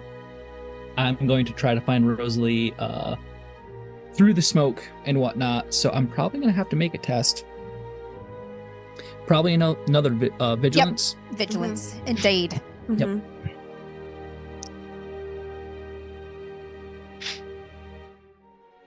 That is a success. I got 1 6. Or that is potentially a success. I have 1 6. Staying at 1 We're 6. in the same room, Amber. Come on. A lot of smoke. It is very easy to get disoriented. It's very easy to get disoriented and lost in a burning building. Yeah. That was one of the big dangers that they kind of when I was going through fire training that they did say smoke will disorient you and the fire. And the fire. And the fumes. Honestly, honestly, it's just the smoke. there have been firefighters who like they end up trapped in the basement, and because of the smoke, they can't find their way out. And unfortunately, wow, that sucks. Yeah, a lot of the times they do end up panicking and wow. Yeah. You start making your way toward Rosalie's voice in the kind of smoky parlor, and you can hear the shuffle and the coughing and the shouts of others moving about, the clatter of like furniture and things getting knocked over as people trip over stuff. Somebody screams like, Bran, we have to go! And then there's just this sound that a man makes. It's like between a growl and a roar. It's this completely unhinged, like savage sound. And a guy gets like thrown onto the floor in front of you, and the guy that goes down with him starts stabbing him. Like right in front of you, like you almost trip over them. Oh, damn. And you're like, oh shit, and then like you kind of backpedal to avoid going down in that fucking mess, whatever's going on over there. And you turn around, and you can still hear Rosalie, but you can't see her. And Rosalie, you also hear that sound. If only Riley would like shout out my name, but I will continue to search for him. Stealth mode. I know, seriously. So, to be fair, Riley probably is, but he has his mouth covered, so it is probably not very loud. Stoic Irishman. Okay. Not even stoic at this point. It's just yeah. And continue screaming, and I'm just going to keep that failure. So we'll just die here. This is great. Just moving around in the fire and the trampoline. Great just finale. Wandering around in circles. Rosalie, you're wandering around looking for him. You brush against the wall, knock a painting down, and the strong scent of gas wafting towards you. You're near like an open doorway, and there's kind of like an air current stream that sort of, you can see the swirl in the smoke, and it just brings in the powerful smell of gas where you're standing, and your heart's just fucking hammering in your throat and in your, like, right behind your ear in that soft spot, and you're like, oh fuck, we're gonna die in here. And there are people choking and screaming and running around and grabbing stuff, and things are breaking. And it's like full panic. Everybody in the building is panicking right now. A window gets broken somewhere. You hear the glass shatter, and can see like the current and the smoke kind of move, but it doesn't actually clear it. Not good. About to get worse. Cecilia, you are across the street at the sidewalk with Nora. You can see that the neighborhood is responding, albeit not the swiftest pace you've ever seen in the world. And smoke is now like billowing out of the Newford house. You see it coming out of windows, out of chimneys, out of the open doors. You can tell it's gotten bad inside. You can see like the flicker of orange flames on like some of the curtains and things on the parlor. Yeah. Yeah, she's not going anywhere. If anything, she's holding on tighter to Nora because she's terrified, and she's their two closest friends might just be gone, and she has no fucking clue what to do about it. Just burning alive. Yeah, so she's starting to freeze too. She's terrified. Nora. So for Nora, as she kind of comes into recognition, first thing you feel is Cecilia's grip, like the pain of her grip on your arms. She's holding you so tight. Yeah. But for Nora, like, this is her only chance. Like, this is the only possible chance that she has of kind of making up to this family and, like, redeeming anything. So she, like, has to know for certain that it is him, or if there's any hope possible for her to do anything. So she's going to try and get back into the house. All right, Cecilia has you, so we are going to do a sort of like grapple. Okay. That is going to be force versus force, I believe. Yes. Okay. Force v force. You've got a really good chance again. I was just going to say, it's the weak fighting the weak. The weak fighting the weak. Like, is physique also your 2 stat? It is. I got 1 success. All right. I got none success. Nora is out. Reroll. We gotta tell the story, Christian. You gotta tell the story. I love all these stooges going into the building. Nora gets out. Tear free of Cecilia. Her nails gouge your arm as you go. She was trying to hold on to you so tight. And you race across the street and into the just billowing smoke of the front door. Slaps you in the face. Super disorienting. Stings. You immediately start coughing. Your body just rejects the air. It's poison at this point. Less serious, I do always have handkerchiefs up my sleeves, but like I do pull those out. They're like, she pulls out like 30. They're colorful, yeah. They're colorful. It's yeah. But this is a serious moment for her. You so put on your clown nose and you give it a honk. Exactly. She is doing this, but like this is a serious moment for her. You get back into the house and start to try to navigate toward the stairs. It is to go difficult. Past where Rosalie is. You've actually made it to the other side of the room at this point. Okay. Thankfully, I'm not looking for people. I'm looking for a structure, so that should be kind of where it always is. Hopefully, if it weren't for all the damn people in the way. Fair. Because you had to fight Cecilia, you basically get into the parlor, and that's your turn. Gotcha. Doop, doop. Perfect. That was there. Riley. Riley, after stumbling back from the murder that just happened in front of him, The murder.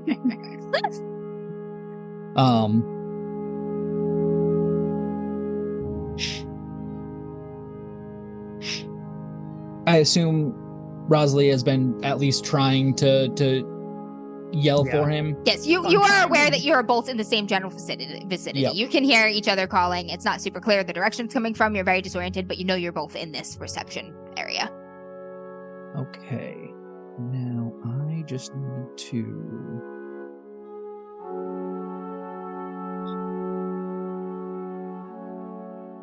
You're going to be like, I saved Riley. I saved Rosalie. And Cecilia's going to be like, bad news, guys. They're gonna get out and she's gonna be like, did you see Nora? Like, what? She was so close. So close. How long does having a moment with your memento last? Oh, you have to do that. Oh, go ahead. Your GM call. It's usually during like long downtime, I think. You know, if it is usually during like a moment of quiet where you can connect, but if you describe to me something that's cinematically appropriate as the flames flicker around right here, we will grant it. Yeah, let me just look at... take a quick note of it. We have moments in TV all the time like that, like, and you look at the portrait, like... That's true. The Titanic is going down and you're like fiddling. I mean, to be fair, like, I think ships sink pretty slow. Yeah. It's just that people are screaming and running around and chaos. I had mentioned this in the chat. It's like, mementos, houses burn pretty slow, but not when they're filled with paint and oil. Oh, paint and oil, that's true. And like hard liquor too. Like there's just a lot of flammable shit everywhere. It's like a hoarder's house. With, and like, now there's basically a wind tunnel. In this house that because both front and back doors are open. Yeah, a couple windows are broken too. Yep. So this house is going up pretty quick. But that is the mementos.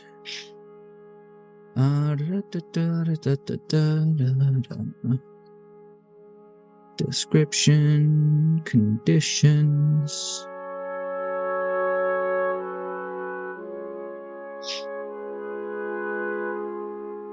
Oh, wait, you can use your healer condition. Roll table. You can use your memento to heal a condition by interacting with it. Explain how you use the item in question. The GM has the final say. That is as far as it goes. Is it any condition or just the mental? I thought it was Heal just mental. a condition by interacting with it. Yep. Shit. Yep. Because it heals a physical condition. It gives you like the will to push past the injury or whatever. Yep, makes sense. So, because I need to have at least a little bit more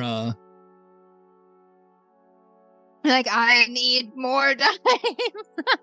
I need one more. I also need to not be so close to being broken on the mental side. Yeah, we're gonna need those later, I think.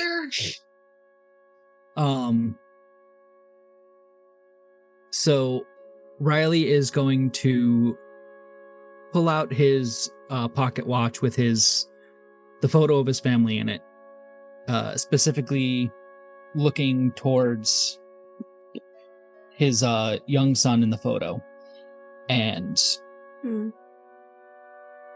knowing that the closest connection he has to finding him again is currently somewhere in this burning house, somewhere in this smoke-filled room, and that like he needs to get both of us need to get out of here. Right. Riley, go ahead and heal a condition. All right. Doing it for your child.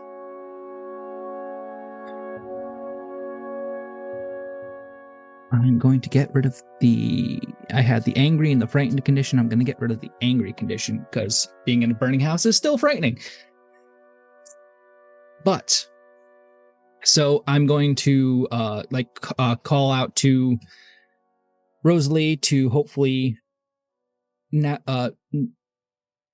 find her better. And another. If I hear that and I will yell to him where I am. Roll another. Know where you I'm are? in a corner. I was like, do you know where you are? There's gas, which is actually a good clue. Door. I'm right by the back door, right? Is that where I went to, basically? You're next to the kitchen. Oh, fuck. Yep. In a corner, there's gas. Riley's like, I know the gas corner. Okay. I just want you guys all to know that so far, the prediction of will any of us die, everyone that's voted has said yes, that someone in the party will die. It's going to be Nora.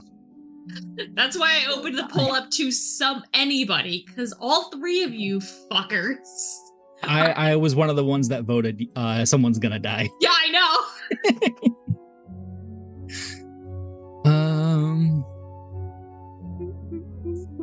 So I have one success. And I'm going to push now that I have a freed up thing and I'm not so close to being broken. I'm gonna take the hopeless because he's feeling kind of hopeless right now. Yeah. His last string is slipping away. And both of our last strings are slipping away. That is one more success. So 4-2. Yours is actually alive, though, to be fair. Yep. Mine's like definitely dead.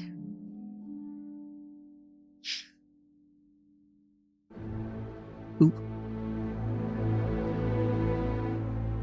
Amber? I'm sending a message to Oh, okay. someone real quick. I gotcha.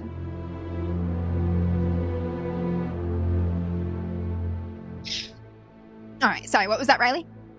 I had 2 successes after I pushed. 2 successes. That is enough. You push your way through the crowd, knocking one of the artists down. You hit someone small. You hear them fall. You don't know if they're going to be able to get up or out again, but you manage to fight your way through the chaos of the crowd back toward the kitchen, where you're pretty sure it's where the strong smell of gases. And you slam right into Rosalie, and there's a moment of confusion there before you realize it's each other, and you're just kind of gripping at each other's clothing in a panic, coughing, wheezing, eyes burning. You are also right next to a window, though. You know that. You're Rosalie actually, when you bump into her, she bumps into the window. So you find her. You still have... It probably took your full action to navigate and find out. Yeah. Honestly. There. Yep. So you have each other. You have hands on. Yep. I'm going to offer that to you in game, Jess. I just wanted to tell you the mechanical consequences privately of what it would be. I will narratively offer it to you. Gotcha. I was Riley. But what for? I was like, this sounds shitty. Rosalie, it is your turn. Riley is coughing with you, holding on to each other. You're supporting each other a little bit at this point You are at the beginning of the round, so a new mechanic is in play now. Riley, make a force Rosalie, make a force test. Oh, I'm really bad at this. Okay. 1 success. Hey. All right.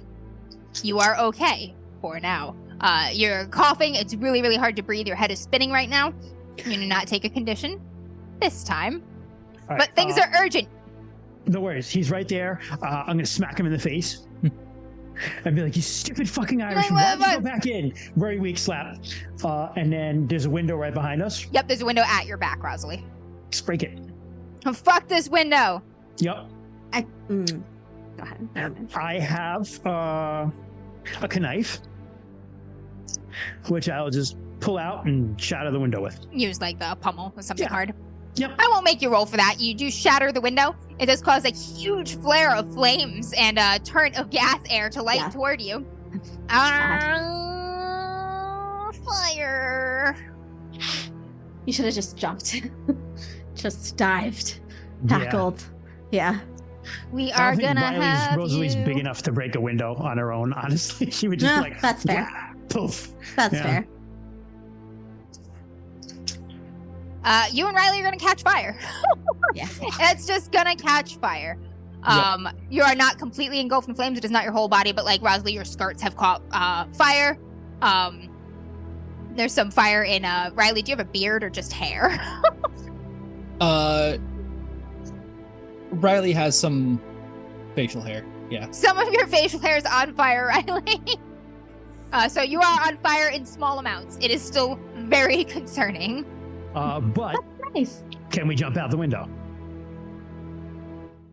Yes, it would be your fast action to break your slow action to break the window, and then you can, for your fast action move, I'll let you drag Riley with you. You're basically on top of each other. I'm just going to drag him out the window, and he can land on top of me. We can have like one of those, tension moments. It would be a tension moment if you weren't both on fire. So like you fall, you spill out of the house as the huge flare of flames sweep over you, igniting clothes and loose hair, and you fall out onto the porch, and Riley lands on top of you, and there's a moment where that would be romantic, except his face is literally on fire. You're like, instead of a quiet moment, you just look at each other and he goes, ah! roll. Yeah. Hydrate. Love that for you guys. Okay, nice job, Rosalie. 4 of Cups is Cecilia. Of course, Cecilia. Bro. And is out there freaking out, crying. Is there any sign of any help coming? You can hear a bell in the distance, like a fire bell. Thank God. You don't see the fire wagon yet, but you hear the bell. It's something. So she'll just scream out towards her friends, just wherever they are in the house, just, Rosalie, Riley, Nora, get out! The fire brigade is on their way. Come on! And she's just like, the fire! The cops are coming! Like she's like panicking, like starting to cry, like her hands are shaking. Could be dying. Yeah, and she's not good. She's not going in there. She can't. I kind of want to say with the though, no, yeah, it wouldn't make too much of a burst because it already has there's already plenty of airflow, but like with the window being broken, there would have been a small like pulse in the fire with more more air being added in. Yep, it created a little flame tunnel and lit people on fire. All right, that's Cecilia. Everybody else inside's having a real bad time if they're still inside. And 9 of Cups is Nora. Nora, you walk into this and you're immediately almost overwhelmed by the smoke and the fumes and the heat now. You can feel the vicious heat coming from, it seems like every direction right now, from numerous fires that have connected and sprouted in different places. And your head is swimming and you're full of panic and you just don't think you can live with yourself if you don't do this. So what is the point? And you feel that writhing on your brain again, that slick slide of scales. And you know that help is there if you want to take it. It can get you to the top. Yes. And you also know that it will cost you. Yeah. The smoke clears before your eyes, Nora. You see the parlor in a strange, not right, almost reconstruction. Everything looks like decaying, almost like hellish purgatory-ish. There's the fine red drapes are all rotted through. There are people on the ground moving around. They're all these weird, withered, grayed, twisted versions of themselves with black pits for eyes and their faces stretched really long, like the Scream painting, mouths open and blackened, and they're just sort of running around, bending over things, crying on the floor. But there's no smoke anywhere. You can see so clearly the stairs. And if you would like to reach the top, you can do so with using your full action as if you're not being impeded. I will do that, yes. You rush on up, dodging these nightmarish, twisted versions of artists and people, juking out of the way here and there. You can still feel the smoke and the fumes in your lungs, but you move like the wind with the air that you have in your body, and get to the top floor, into the attic, into Kitty's room. Kitty's room has a lot of smoke in it, but there's no heat. And you're still coughing and whatnot, but you get to the closet. Yeah, I mean, I definitely close the door behind me once I get to the attic. And, you know, I think initially had she got here on her own, she would have hesitated. But now that she has help, she's just diving right in quickly and just trying to uncover that red patch of hair that she saw to confirm. All right, that'll be on your next turn. You can dive into the bodies and start digging. Great. 10 of Cups is Riley. Riley, your face is on fire. But you're outside with Rodley. Outside. Let me see. I have the rules here for being on fire. Ooh, they have rules for being on fire? They have rules for being on fire. What role-playing game wouldn't? I'm so glad.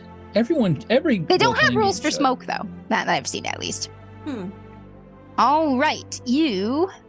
I mean, like, that is fine. Like, there's not a lot of people think of the consequences of smoke, even though smoke is the more dangerous of the two.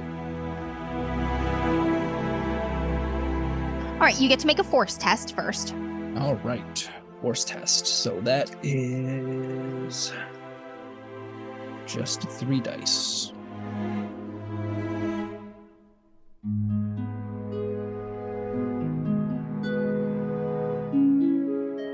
That is a failure. Failure. You are going to take 1 physical condition. I'm going to take wounded because, yeah. Your face is on fire.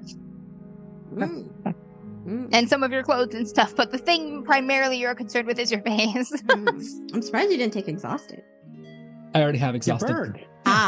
That is my right. other... That doesn't take an action sense. from you. That's an automatic response to whether or not you are enduring the fire. Mm-hmm. It takes a slow action to attempt to extinguish the fire by rolling around and slapping your face and whatnot. It's an agility test. That I will do, and that is now 2 dice. Push.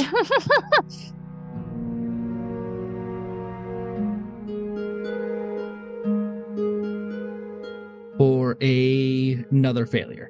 Another failure. You do not succeed in putting out the fire. You are slapping yourself. You are rolling around. The fire is burning. It is in your hair. You still have your fast action. You can get up in theory and you can like run into the yard or something if you wanted to. Yeah, I'm gonna move away from the building, house, at least. away from the. You're like, fuck, porch. ah, My face. my face. My face. I definitely can see Riley being like one of the Irishmans that has like the. Ooh. You've got the hat, the Peaky Blinder Irish hat. hat, You yep. start like slapping yourself in the face, but it's got a razor blade in it. So you're like, oh, why did I do that? No, I could see that also being on fire because it is probably like wool. Yeah, throw that fucking thing off. Rosalie, you are on fire. You must make a force test. Okay. Or do you say force or agility? Force first. Force that is first, to yeah. endure the damage. Oh, I Nope, see. I fail. You take 1 physical condition. I'm going to take also wounded. All right. Ah! Now, so it's agility to get. I'm going to kind of reverse the action. I'm to get up and run into the yard and then throw myself on the ground to roll around, try to put it up. Yep, so, that works. So, like Riley's mistake was doing that on the deck instead of in the dirt. But I'm still going to do the same thing. Oh, now I only have 1 die for this, though. Holy shit. Mm-hmm. Okay. You run to the meat pile, and you're just like, I'm still on fire. Oh my god, you guys! On fire. This game has it. Let me ask you a question. Is there a fountain in their yard? There is not. Fuckers. All right. There are lots Stingy of bastards. bottles Please don't of let alcohol. Cecilia be the sole survivor, They're guys! like, beer. I need a light beer. There are spit bottles, apparently. I was thinking about that, like, asking asking the artists to like for like water or something, and someone brings out like someone tries pouring whiskey, a highly flammable fucking I gotcha. alcohol, just Everclear. Rosalie, you're running around flailing on the thing, trying to put yourself out, and Reg runs over to you with like his house coat, and he like throws it over your body like a fire blanket and starts like slapping it. Reg extinguishes your flames for you.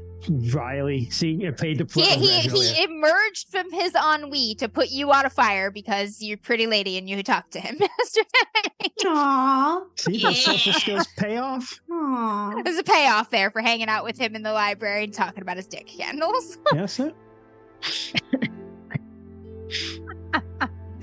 Riley, however.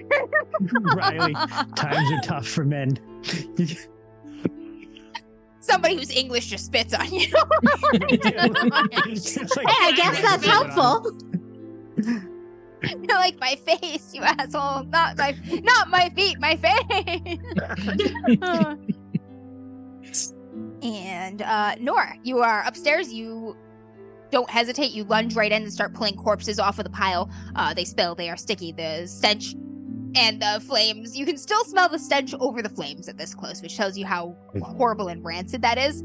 I'm not particularly strong either. It probably takes my whole body to try and move some of these corpses off. You've got a lot of adrenaline running right now, and most of the bodies are at least they've been eaten to a degree, so they are not full 200-pound, 180-pound men.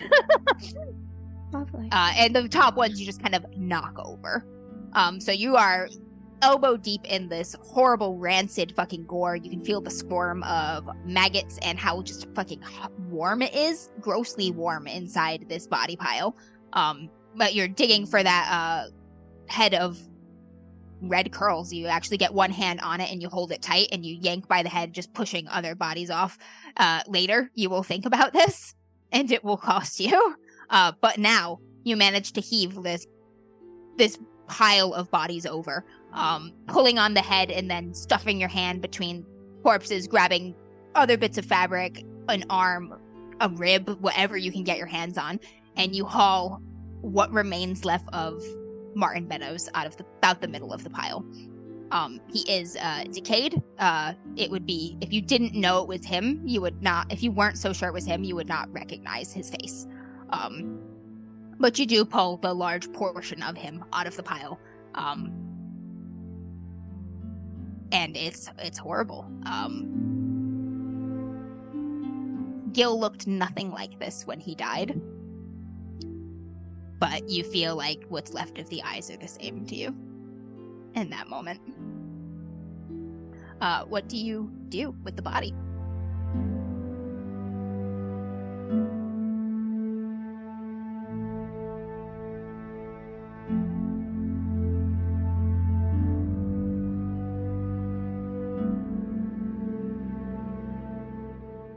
I mean, that's like her last bit of hope that was gone.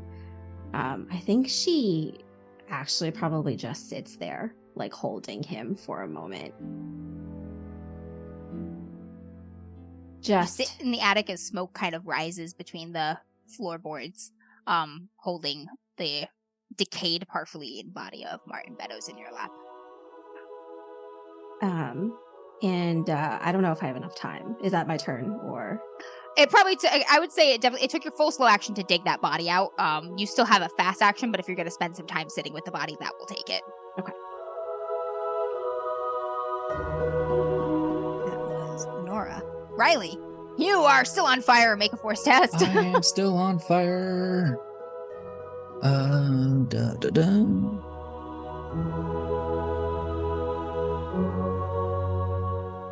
Yep. Okay. No.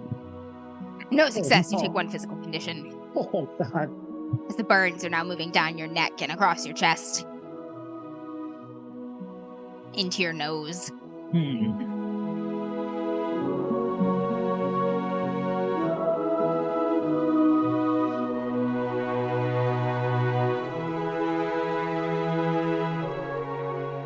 Oh, now this is just like...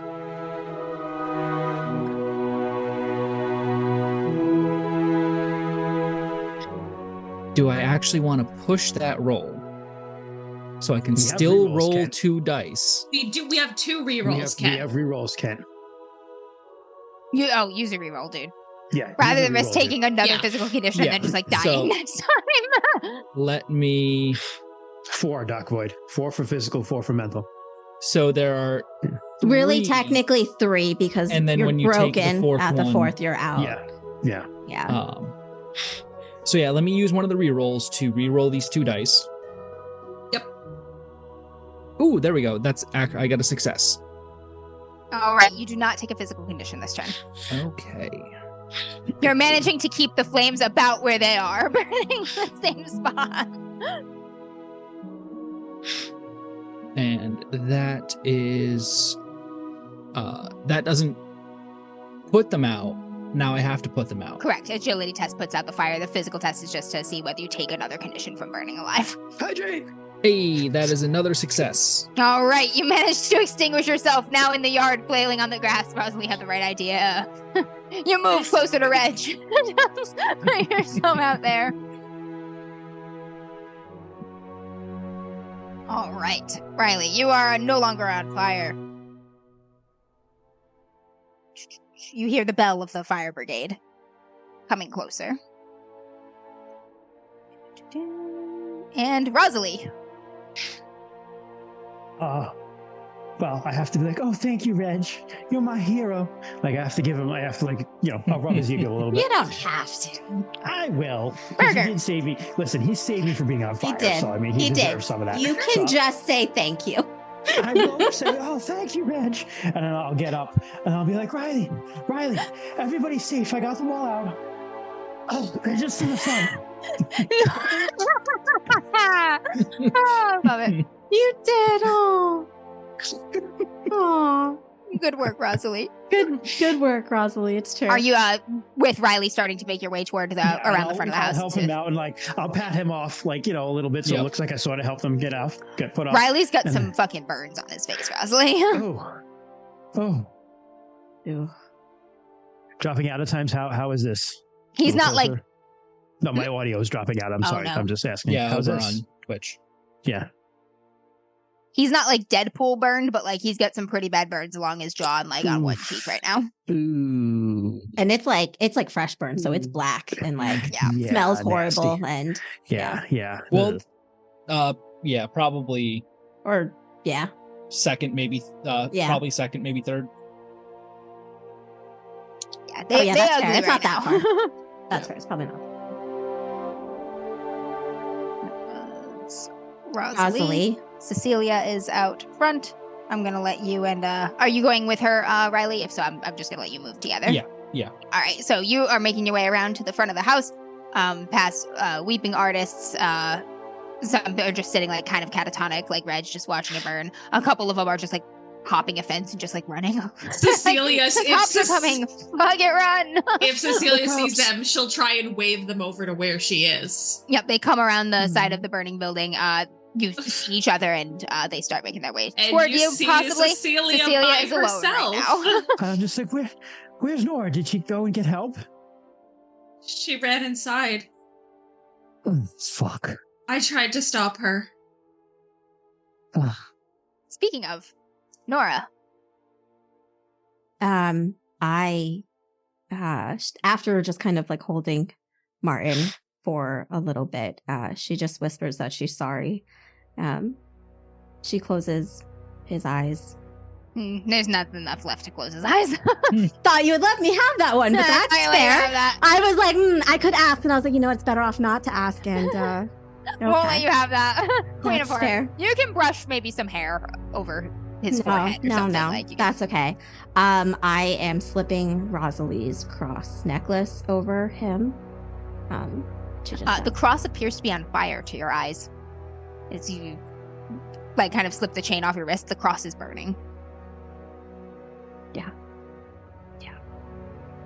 You lay the burning cross on his chest, and it just burns there, right? And then I will try and make my way to the balcony. I open the attic door. You get the thought to check his pocket. Almost intrusive, just check his pocket. Okay, I do that. And there's a piece of paper folded in there. Okay. I'll tuck that into my sleeves or somewhere. I have something somewhere that holds many things, so I tuck that in. You just... Yeah, exactly. I do one of those. Yeah. This is God. And then I will try and open the attic door and try and make my way to the balcony. So the attic has no windows. Or anything to it. That's you can I guess there's a kind of a trapdoor that lets you get onto the roof. There's roof access through the attic. Oh, okay. You can try to get to there, sure, but that's not better. The balcony that Rosalie and Kitty were on. That would be like the roof of the building. No, that's fine. That's better than opening the door. I kind of thought that was my only way. I thought I was in an enclosed room except for that one door. Side. You can't impale yourself on the iron spikes anymore because she had them removed. It's true. You can only splatter your head on the brick. Yeah. True. All right, you open the kind of attic roof access, and you get up onto the roof. Okay. The house is on fire. Outside, people are crying and screaming and running, and you can see the fire wagon thing on its way down the top of the road. Don't know what the fucking fire wagons at this period would look like. The fire wagon thing. It's a wagon probably pulled by horses, right? With like water tanks. Buckets, tanks, and they'd have to probably pressurize it, pump it. It's a pump tank. They have to actually pump it to, They're on their way. Do you look across the street toward where Cecilia was? Are you looking for your friends? What are you looking for up there? I'm looking for a way to get down. Yeah, I'm looking for a way to get down, like a metal pipe, or rain gutter, which is not super helpful for when the house that it's attached to is crumbling to pieces. But it is a brick house, so the actual wall structure of it will last a bit longer. Okay.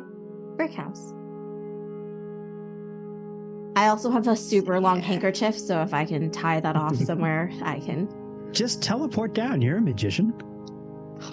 I am a magician of deception and tricks. I'm not an actual magician. I know. I'm just kidding.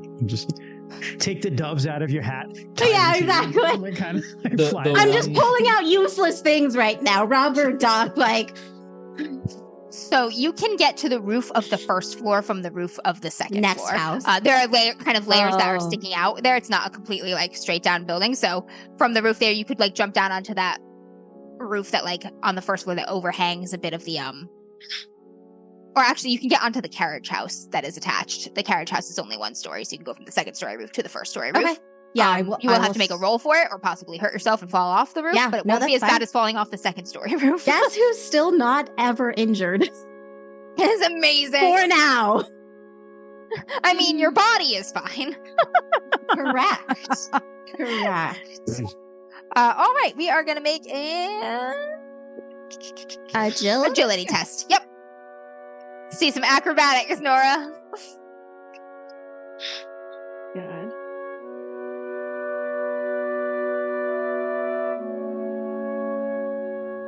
That is one success. Nora, you leap from the roof onto the roof of the carriage house. You hit it hard and you slide down the slope of the carriage house roof, and you fall off that roof onto the lawn. You are going to take one physical condition from that, but you are, not dead. Okay, I will take battered. And you are off the burning building. Okay, I'm gonna just lay on the ground for a while. Maybe forever. All right. Across the street, any one of you still looking toward the house can make a vigilance test to have noticed Nora get onto the roof and then fall off the roof. Leap, and then fall. I only have 2 dice left because for conditions, but I will do that. It's my greatest trick yet.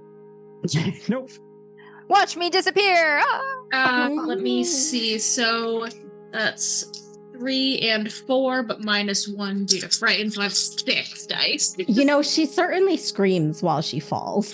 1 success. There are a lot of people screaming. That's fair. Okay. Cecilia, you notice Nora kind of emerge onto the roof, and you see her jump and then fall out of sight, but she's not in the building.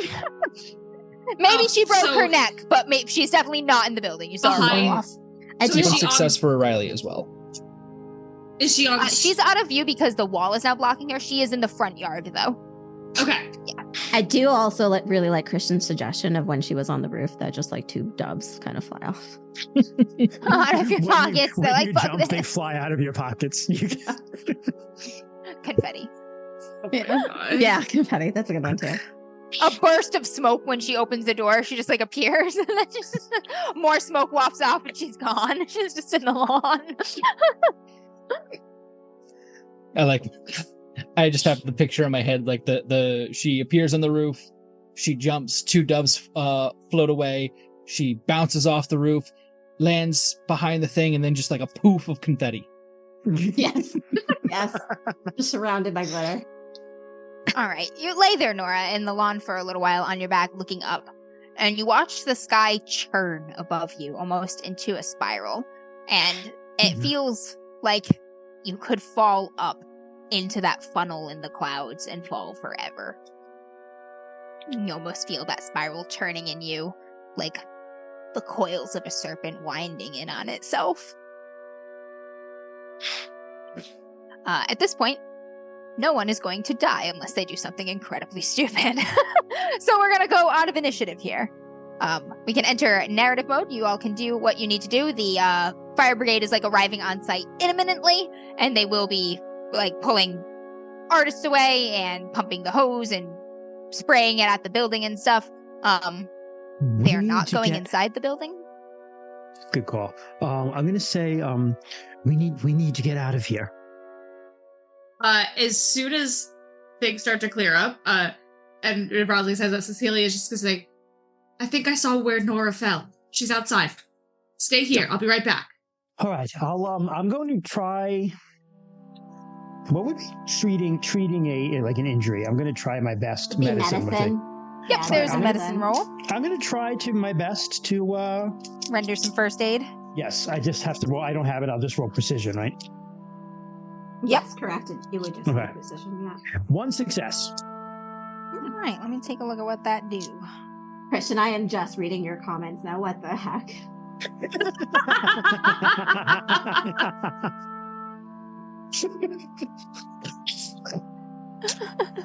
Not the worst Christian in Zoom chat comments. Really. Probably not, but I'm very emotional right now, so they hit. Oh, honey. I just think there's nothing I can do and just hand it to them. It was the one before that and the one before that. Oh, the Luke Skywalker thing? Yeah. And the nice blob man. Like a tauntaun. And the nice blob man from your other incest story. Dead meat to yourself and walk out, and that would just burn first, right? And you'll be protected. I did half consider if I soaked blankets in rot blood, would that delay burning? Liquid, right? Yeah, right. If I wrapped myself in that, I don't know. Blood blankie. Or it'd be horrible. I had the thought because Christian, you had the bury yourself in it like Luke Skywalker, and it's it was a slowly cooling pile of bodies that is now slowly warming up again. Ew. Oh God! Just check myself into an institution after this. Just go, Rosalie. What was the one that you went to? Bedlam, I think, is what I said. That was a famous one in London at the time. It's not a good place, though. Just that's okay. Walk past the front. I'm going to take a room. Just one of the soft ones. I'm hysterical. Let me in. I'm a hysterical woman. I have to show you guys one day. I have a life insurance policy from 1912. Okay. Yeah, and I remember you telling us about this. When the application is always included in it, and it's like the stuff they have for women, where I was like, oh my god, it's like, was your, and it's not, you didn't even ask the woman, you asked the husband. So it's like, was your wife hysterical? Did your wife have feminine issues? And you're just like, that's like a thing that you check off, feminine issues. Like, what does that mean? Like, yeah. It's really horrible. The condition of being a woman. It's really horrible how long it lasted too. Yeah. Oh yeah. I struggle with that condition every day. That's fair too. It's still going on, right? Yeah. Yeah, it is really. Medicine checks. It's called medicine. That's why I'm looking for heal. Yeah, it's a medicine. There it is. Okay. Heal. Let's use it.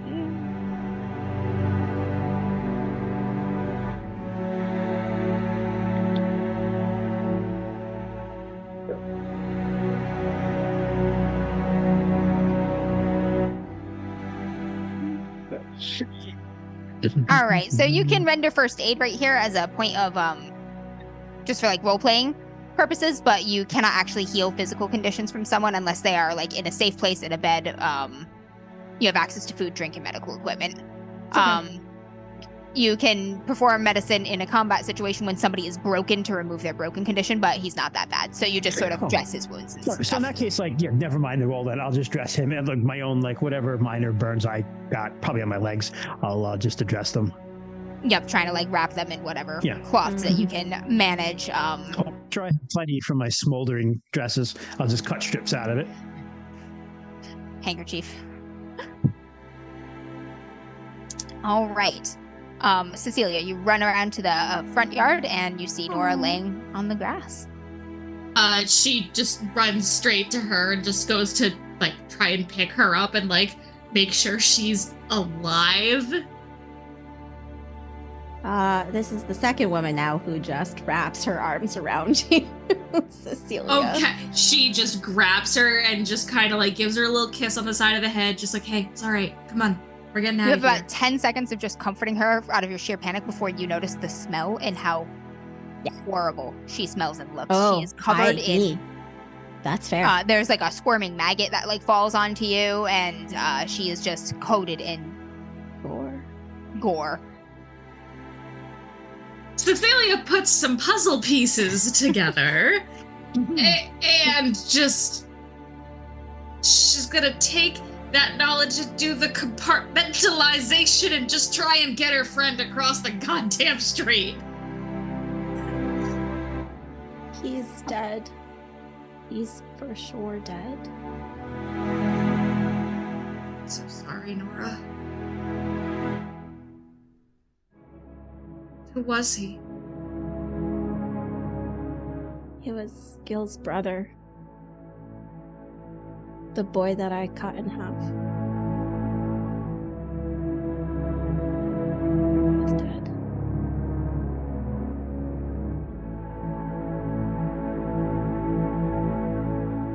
I should be too. And here I am. Yeah. You are. I'm really glad you are. Oh. This is not the end for you, Nora.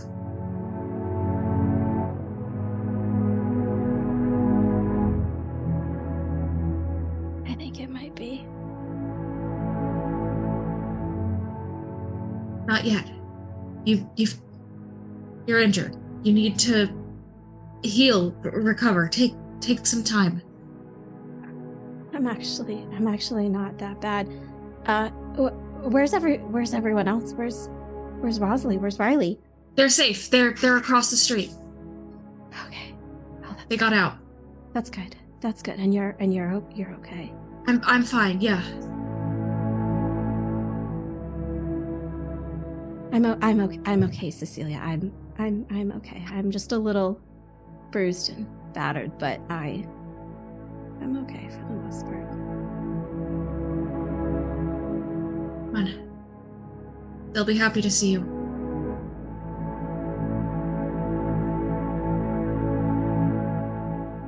As you walk with Nora across the street, limping a bit, your legs kind of jacked up from that fall a little.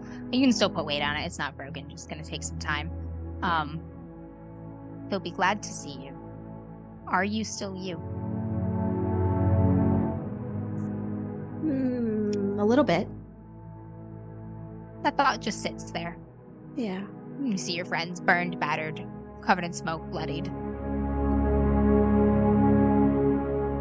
But you rejoin them, and the fire brigade is here, spraying stuff at work. Artists are running off.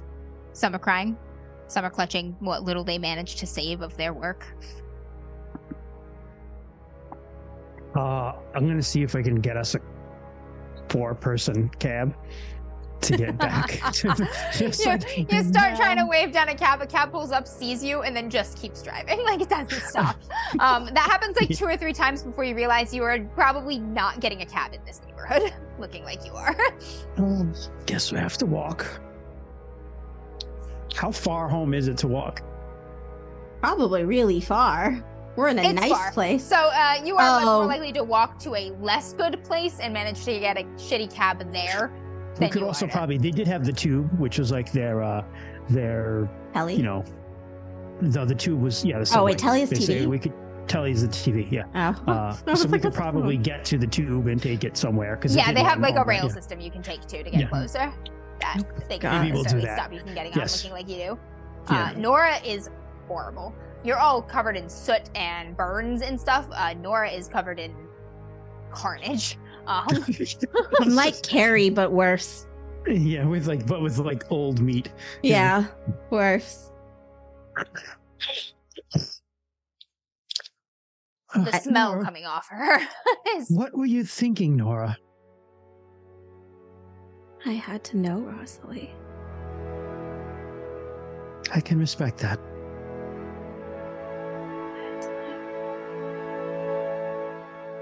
I'm sorry.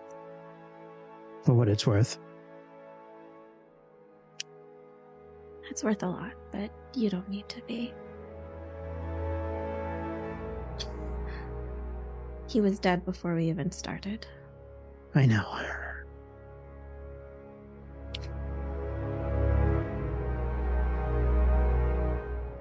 Yeah, Nora's just kind of mostly catatonic. She just goes wherever they direct her, point her to. Yeah, it's Rosalie's a quiet pretty ride shook too. On the tube, back toward the nearest stop to Rose House. You are given a wide berth by other passengers who will not look directly at you, but do watch you from the corners of their eyes the whole time. Cecilia, as the least physically injured and likely least mentally injured person here, is basically on guard dog duty. You're paying attention to everybody else, making sure that no one takes advantage of your friends or hurts them in any way. And they're all sitting inside of themselves and inside of their injuries and inside of their pain. Yeah. You manage to see them safely back to the steps of Rose House where you cross the iron gates. And go through the front door into the absurd normalness of the neatly in order Rose House, that everything is clean, in order, where it should be, just so. Like none of this ever happened. Like the very first order of business is getting medical attention for Riley. And, you know, a distant second would be Rosalie and Nora, but definitely Riley first. You call for Ellis, and he comes down the stairs, sees you all, and just snaps right into the crisis management mode. He goes over and helps take like Riley's arm. He's like, okay, right this way to the medical bay. Rosalie, we are going to need more bandages and burn salve out of the cabinet. Right. Cecilia, see Nora to a bath, I think. Yeah. And he helps you, Riley, up the stairs to the same room that you just brought what's his face, Brent to, and to the same bed not too long ago that he hopefully it goes better this time. That he mostly died in to complete his transition in the hospital later. And that occurs to you as he lays you down on it. It's been cleaned, all the sheets stripped, and you would never know that a man almost died on there, but you are on the deathbed. So, I don't know if that information was actually ever relayed to Riley. that he was specifically about the bed. You might not know that. You knew that he was brought here, and you know that he died in the hospital. But that's true. You probably don't think too heavily on the bed in the hall. Rosalie does. Yeah, Rosalie definitely thinks that. But he has you like sit there, and he's like, you have to close off. We have to clean and address the burns, make sure that they do not get infected. What happened? Everything burns down. She controls people. She wasn't able to control me. She charmed them in some way.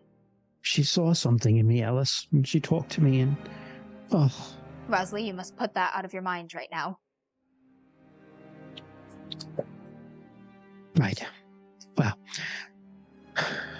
we must see to the others. Were you implicated in the arson? Are any of you going to be implicated? Oh, I doubt anyone will even remember we were there.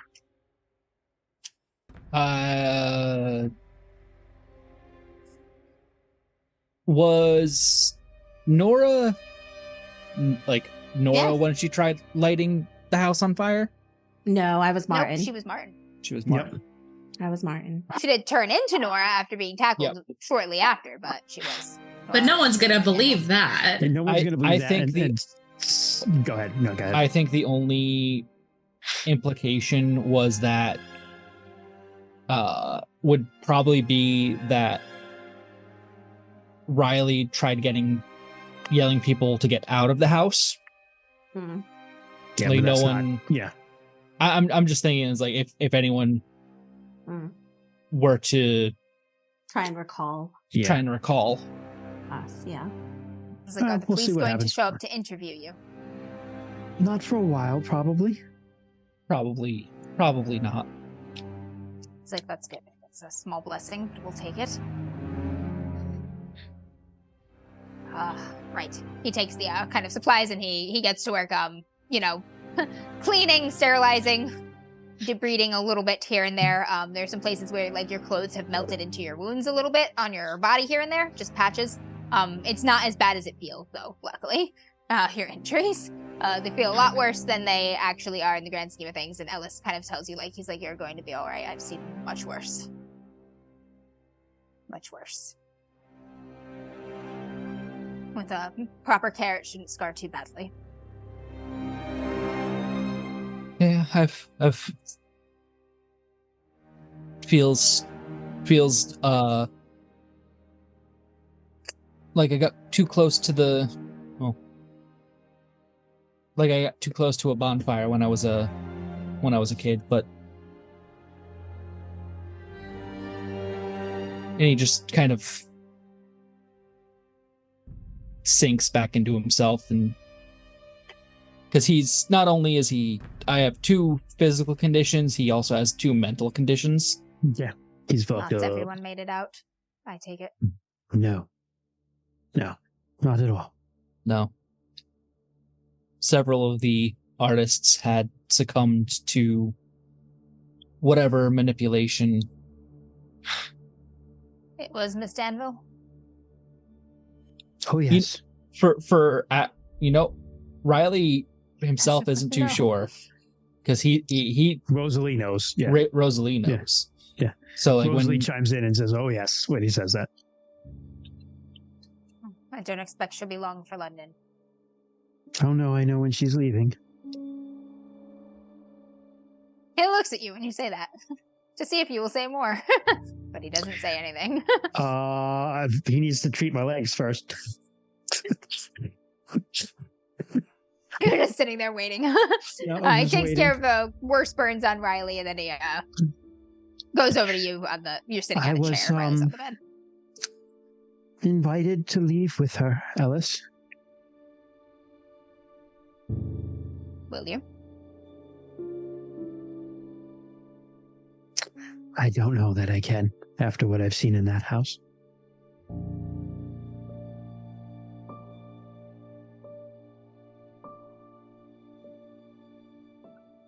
Vaesen, take most of them. She killed them. The men. Artists. They became obsessed with her, and were in love with her, and she took advantage of that and controlled them and killed them and ate them based upon what I saw in her closet. I don't even know what would do that. There are many things with wicked appetites in the shadows of London and beyond. But it was amazing how she knew just what to say to me.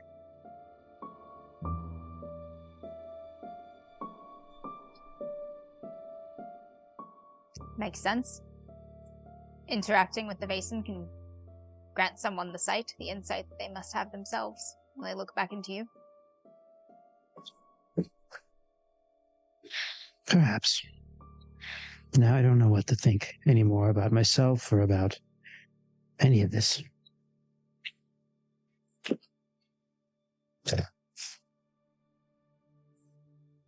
Usually tell the others to think about people.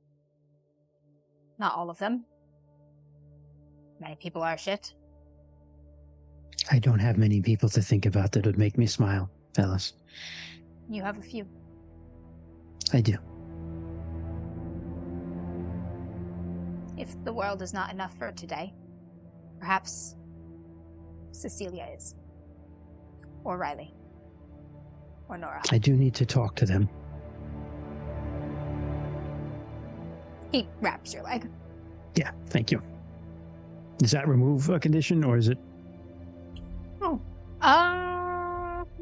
Good question.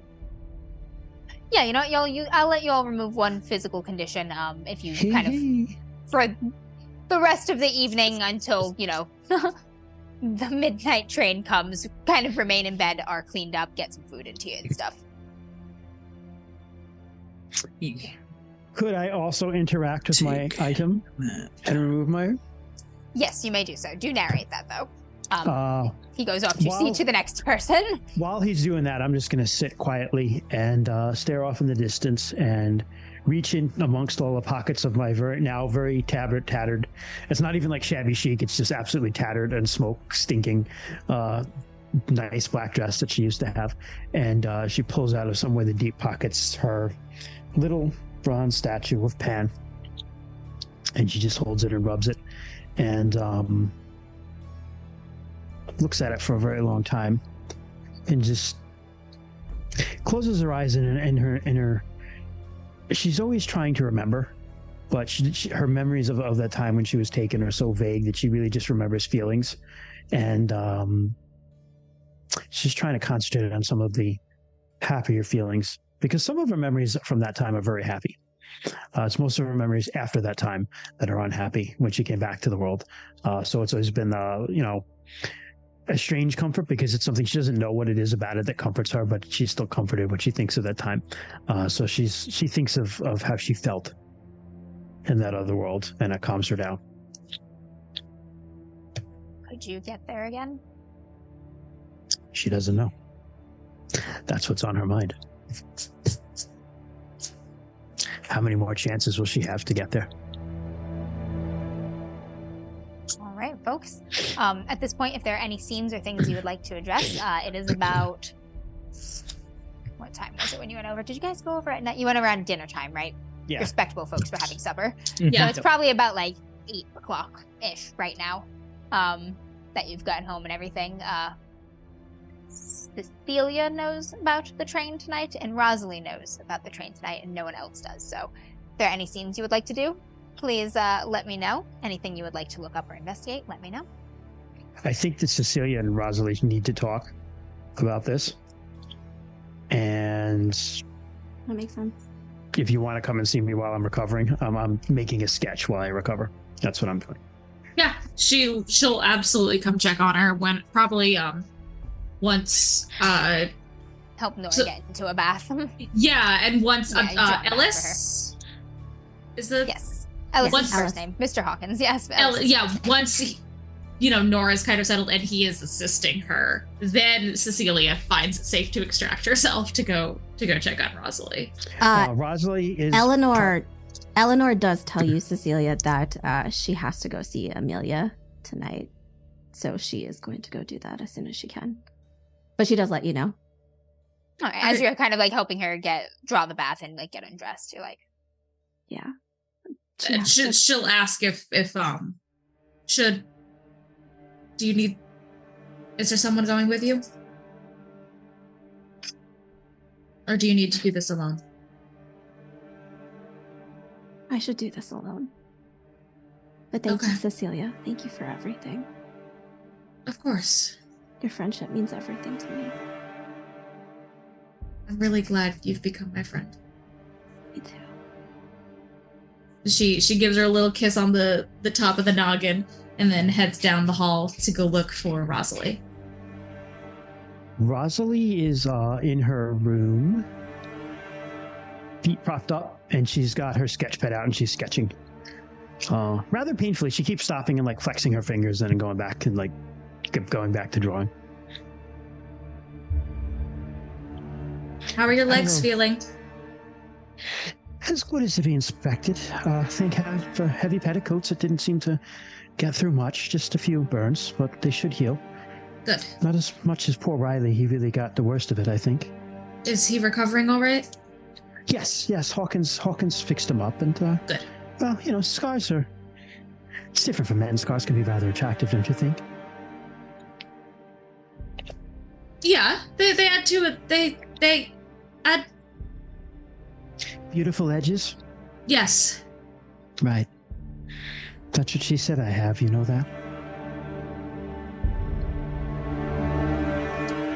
Are you going?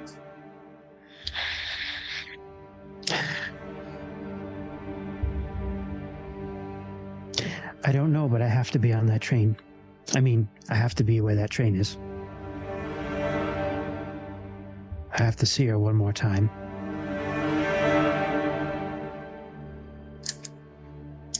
You'll stay here though, right? I don't know, Cecilia.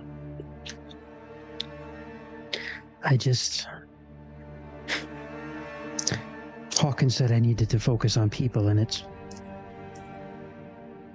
people haven't been very good to me. I know. Not you, of course, dear, or Riley or Nora or anyone else, but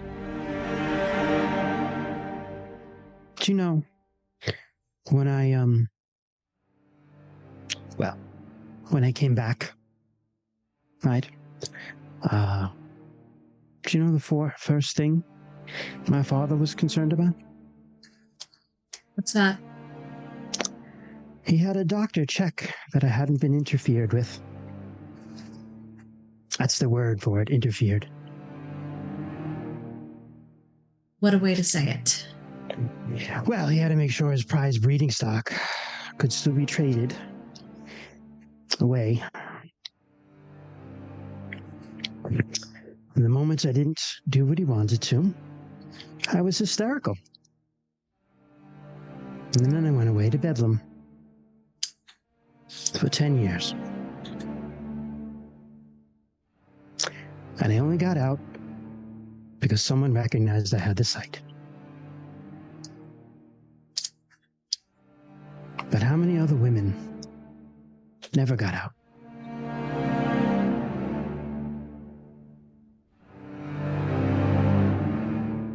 And I just don't know, Cecilia. I know what we saw in that closet was horrible, but I can't.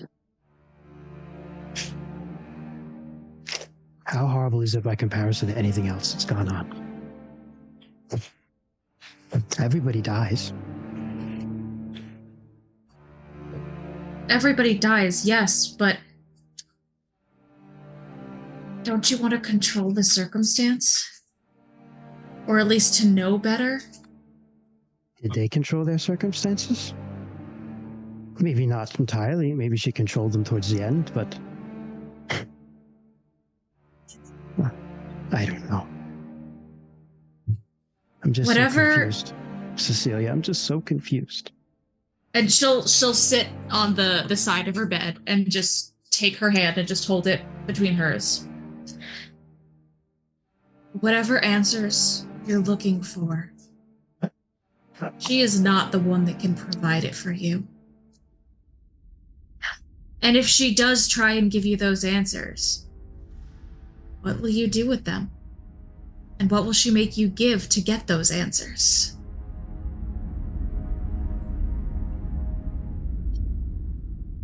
I thought she was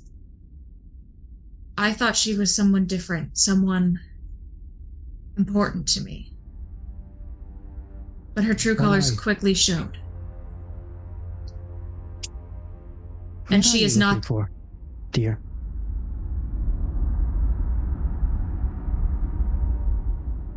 My muse.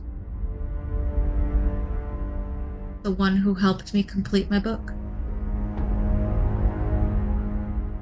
And that is how you got the sight. Perhaps I gained it at the nunnery and didn't realize. It'd be a strange place to be. Stranger things have happened. I can't hold her being a murderer too much against her. Though, Cecilia, you knew that. It's not like I have a leg to stand on in judging her for that. There is still a vast difference between the two of you. I don't know when I'm sorry, what was his name? Brett? Brent was the guy with the Thank you. With the kids, yeah. Brent, when I had Brent in the very room we just fixed Riley up in,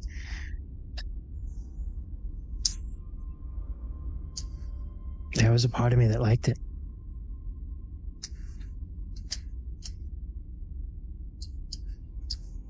It was Ronaldo that talked me out of it.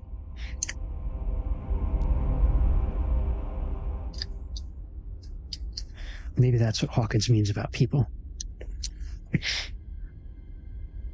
We still have to be where that train is. I'll go with you.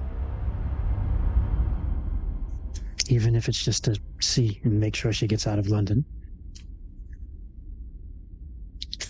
I'm sure she can make her way back just as easily. But part of it, yes, is the comfort in seeing her go. But the majority of it is making sure that I'm not losing you. And that's very selfish of me. And I will say it is for very selfish reasons. You are important to me. You are never going to hear me say that selfishness is a bad thing, darling. Then let me say it not just for me, but for us. I know Riley and Nora wouldn't want you to go either. And yeah, she'll hold her. Okay. Nora is with Hawkins now. She's bathing, trying to rest. She's going to go and talk to Martin's sister tonight. Does she need us to go with them or with her? Or? She said she needed to do it alone. But I don't think I'll be able to go to sleep until I know she's back. So I'll wait. I won't either. Well, we have a long night ahead of us then. What about Riley? I haven't checked on him yet. I'm making my rounds. She kind of gets painfully up out of her bed. Cecilia will offer an arm if needed. She can walk okay. She's just... Okay. It's been a long, long night. Wait, where did Riley go? Wasn't he laying next to you? No, I was in my own room. Oh, okay. Yeah, you're in your room. Gotcha. Yeah. Rosalie was a little bit less injured. Yeah. Gotcha. Riley landing on top of Rosalie shielded her from a lot of the fire. And probably a lot of broken glass. Yo. He blocked that flame with his face. No. Took one for the team. That's right. Real G. So they will head to the med bay to check on Riley. Yeah, we'll check on him. Riley, how do they find you? I think at this point in the day, with all of the adrenaline and now with the injuries that Riley has sustained and some of the stuff, he had been slightly injured before, and he was Riley has been exhausted all day.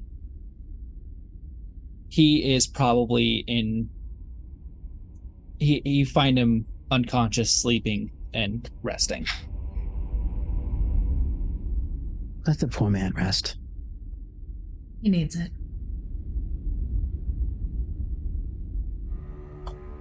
Can like the locket of his son have been in his hand and is now like laying open as you're like asleep? Aw, you fell asleep holding it. If looking at it, I would say it would be clutched in his hand, resting on his chest. Yes. You can see the chain of the locket. I would say it's pretty much like open in his hands, open and clasped, on his chest. Yeah. So Cecilia will very gingerly move his hand and close the locket solely for the practical reason of so the hinge doesn't break if it's forced open anymore, and then tuck it back under his hand.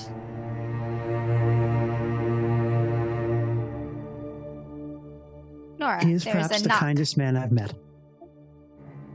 Kindest cop, too. Not that he's a cop. She's like, I'm not a cop. I'm an instrument maker. So Cecilia actually just kind of looks at her with like the tiniest smile and just, if you had told yourself a week ago, you would have said that. He wouldn't believe you. Well, that was before I knew he wasn't a cop. He's been telling us this whole time he's not a cop. I didn't really believe him. Okay. Come on, let's go. Let him. Let's let say they're not cops. Let's let him sleep. Come on. Bickering like old women.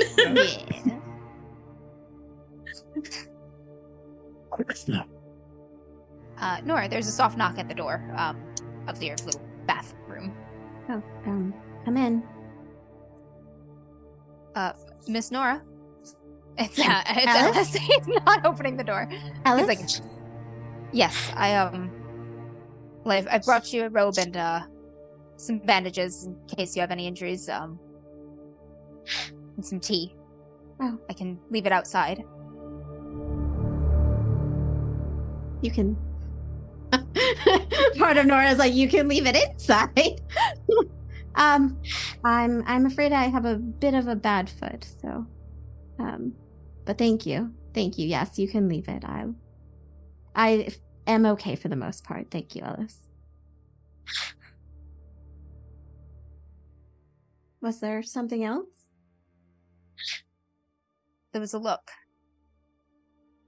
in your eyes. I wanted to see if you were okay.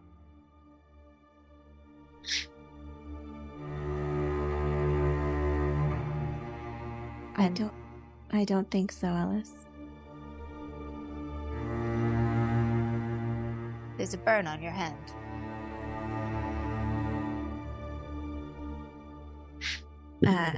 Yes, Rosalie's necklace that she had given me. Seems I can't hold it anymore.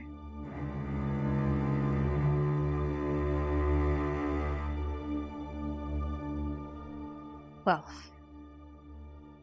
I wanted you to know that I do not much favor the cross either, nor does it favor me. So if you ever wanted to talk.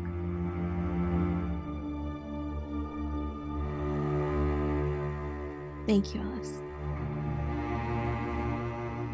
Let me know if you need me to dress your ankle when you're done. Sets the tray down outside and leaves you to your thoughts. Wow, had I not been distraught.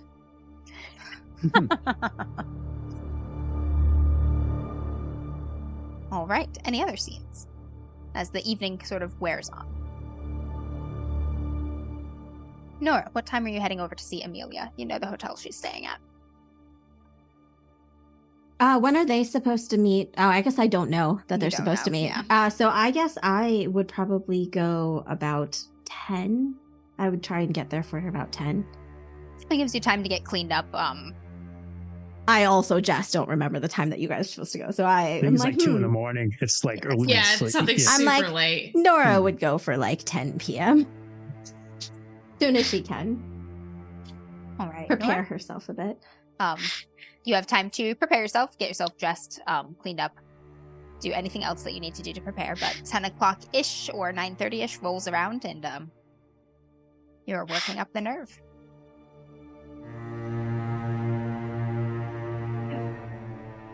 Yep, and I will ask Ellis if I can borrow a carriage ride to this address.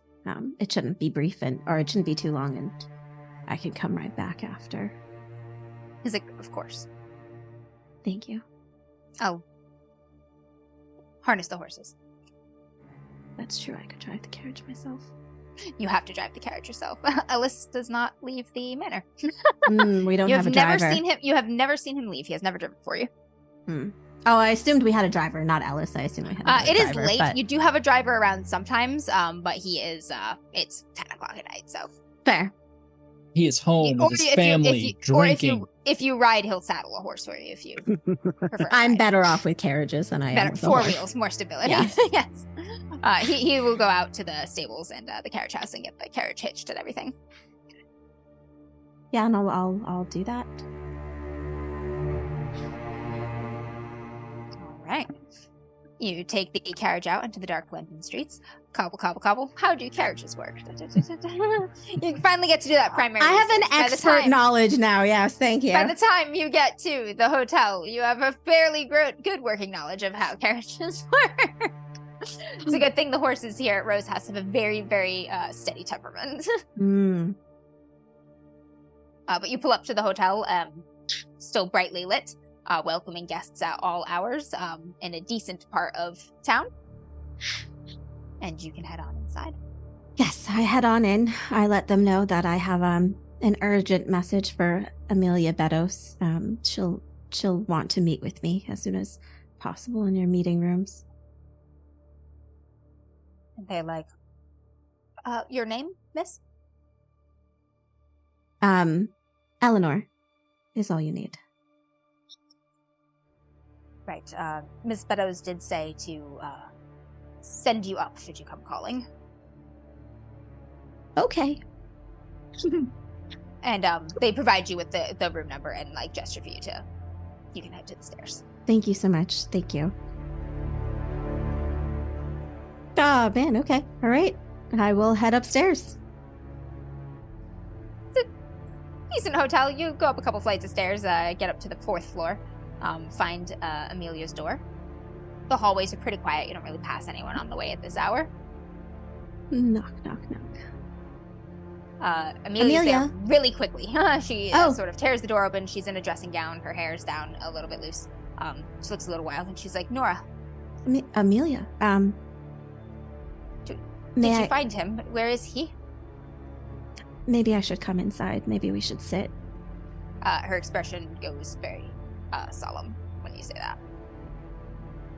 She doesn't look aside. Is my brother dead? He is, Amelia. I did find him, but he is dead. You were right to look for him. Her mouth sort of presses into a thin line, and her eyes start to shimmer as they sort of fill with tears, but also rage. You note her hand kind of clench into a fist at her side. She just stares at you for a moment. She takes a couple hard breaths, and then she hits you. I keep getting slapped and hit. All right. Yeah. She just hits you open hand in the face, and then she like hits you again close fist like in the chest, and she's just sort of like, she's not like full on like pummeling you to death, but she hits you hard, like it's gonna leave a bruise. She's like, you are cursed. Perhaps I am, Amelia. You bring me nothing but dead brothers. Have you ever brought anything good to anyone at all? How did he die? There was a woman, Kitty, I don't remember her last name, Davenport? Danville. Davenport. That's like a go-to name in my head. That's the one. There was a woman, Kitty Danville. She was a patron of his. He was enamored with her, and the promises that she made for him. How did he die? I know this Danville woman. The hold she had on him. How did he die? There was a fire tonight, Amelia. They burned in it. What? He was alive? This whole time? He would not leave. He loved her, so we thought. No. You're lying. I would not lie to you about this.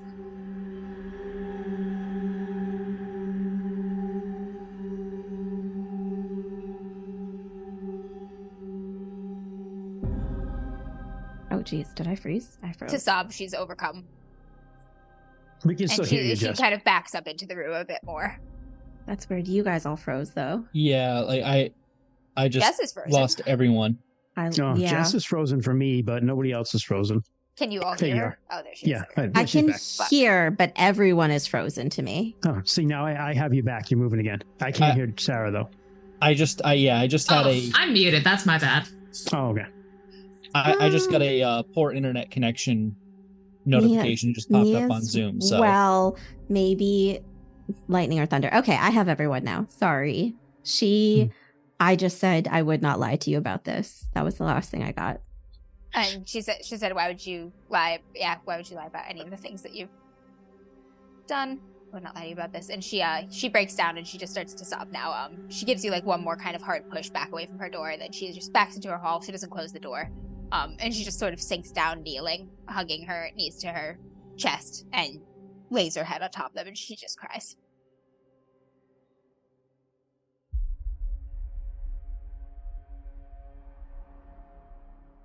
I'm sorry, Amelia. I never meant for... Want your apologies or your sorrows. I am alone in this world. And it is because of you, and women like you.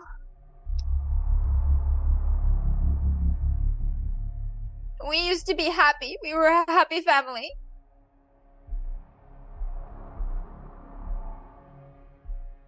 Now we are ashes.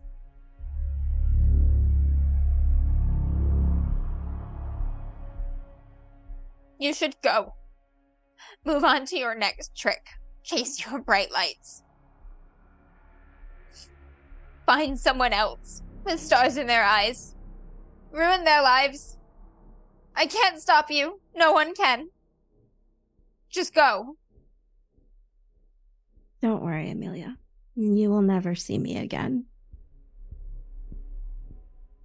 And I'll leave. You can hear her sob some as you walk down the hall, just growing softer as you put distance between you until you reach the stairwell. And you can't hear them at all.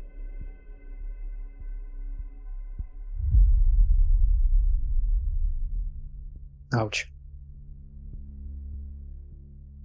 Then I will go home. Home or to Rose House? To Rose House. Yeah. Anything you'd like to do upon arriving in Rose House, or move on to the next scene? You can move on to the next scene. There's nothing else. Yeah. It is probably about midnight when Nora returns. Anybody else up to anything, or have anything they wish to do? We're getting ready. It is dark and the streets of London are quiet. How do you dress? In a better, my second, what used to be my second tier dress, but is now my good ratty black dress. Putting on your Sunday best. Yeah, my Sunday not so best. I'm sending you also a message, Amber.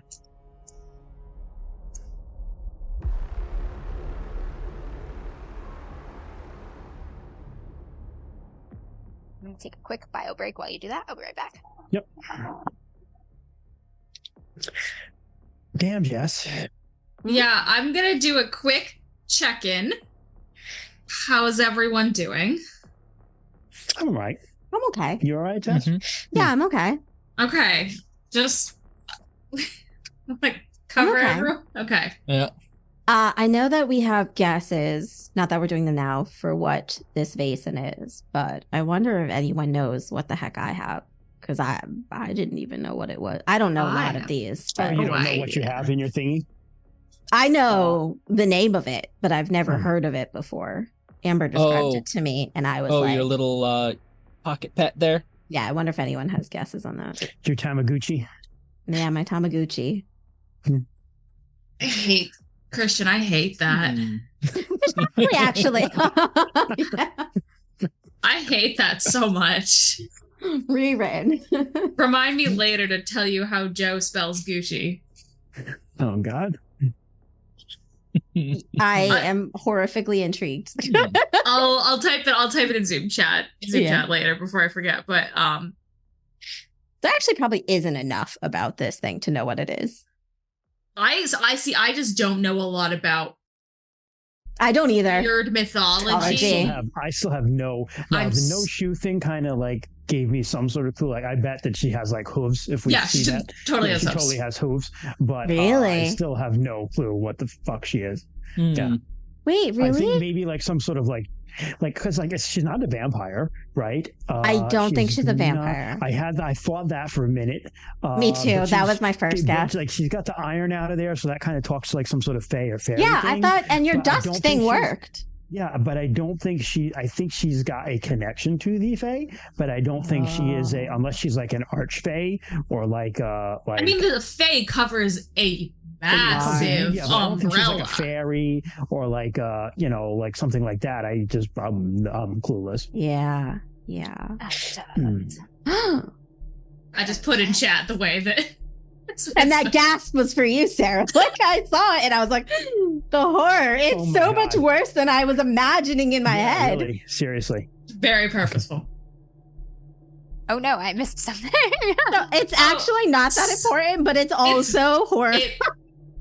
Christian keeps calling Tamagotchi, and it hurts. And it hurts my soul. Tamagotchi is the higher end of it. And so I said, Tamagotchi is the higher end one. And so that I told them, I was like, oh, I gotta show you guys how Joe likes to spell Gucci. But now this is what I typed in chat.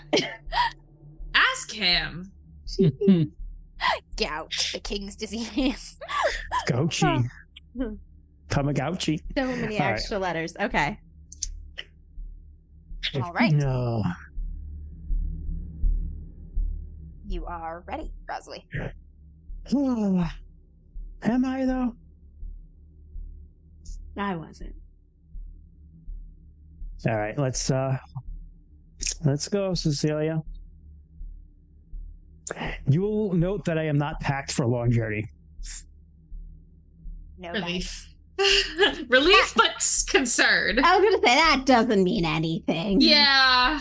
How many things did you have, Rosalie? Not a lot, to be honest with you. So it's like, yeah. I had 2 dresses. Now I only have 1 and I'm wearing it. So maybe I am packed for a long journey.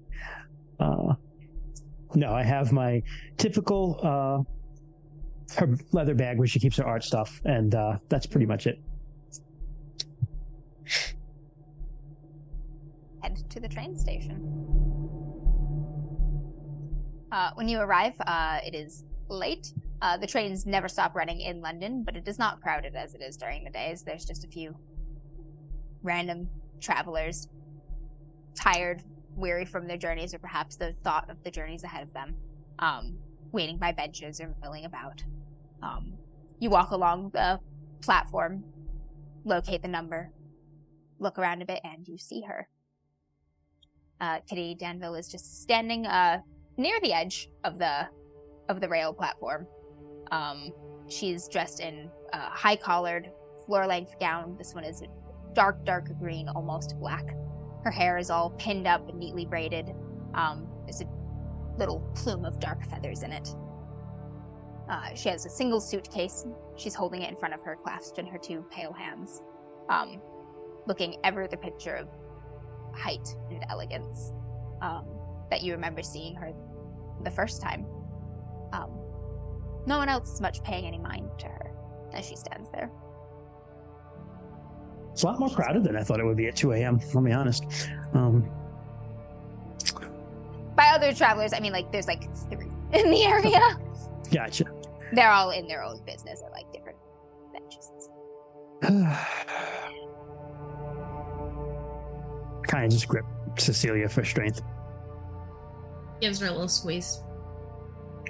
We'll go over. We're in this together, right? Always.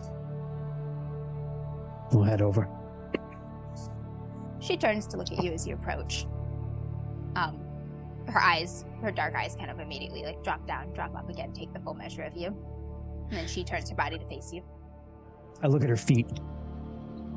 Hidden by the full length of her gown. Yep. Yeah. Well. No bags. I don't have much. Just your weary self. Something like you, I suppose. She looks at you, Cecilia. You seeing your friend off, or are you joining them?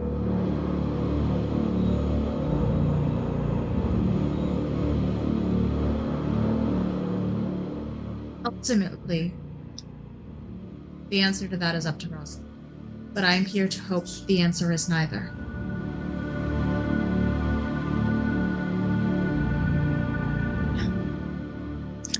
We looked in your closet.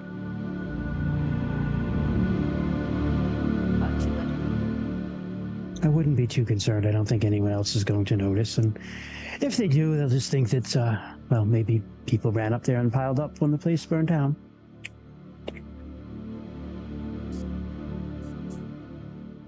I won't be in London again for a long time. Why, Kitty? I just want to know what it is that about... Why? Why do you skip out on your rent even when you can pay it?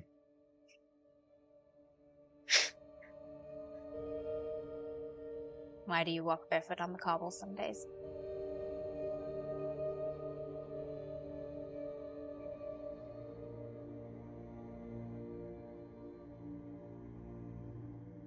It's a question of nature, I suppose. I am what I am, without apology. I don't know what you are. I think that's the most entrancing thing. And you make me think things because I wonder.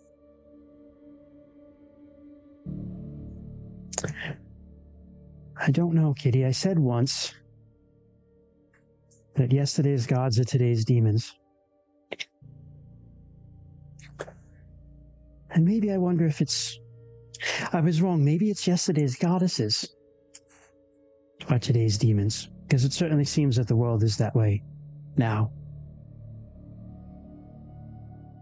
The world has always been more comfortable villainizing women.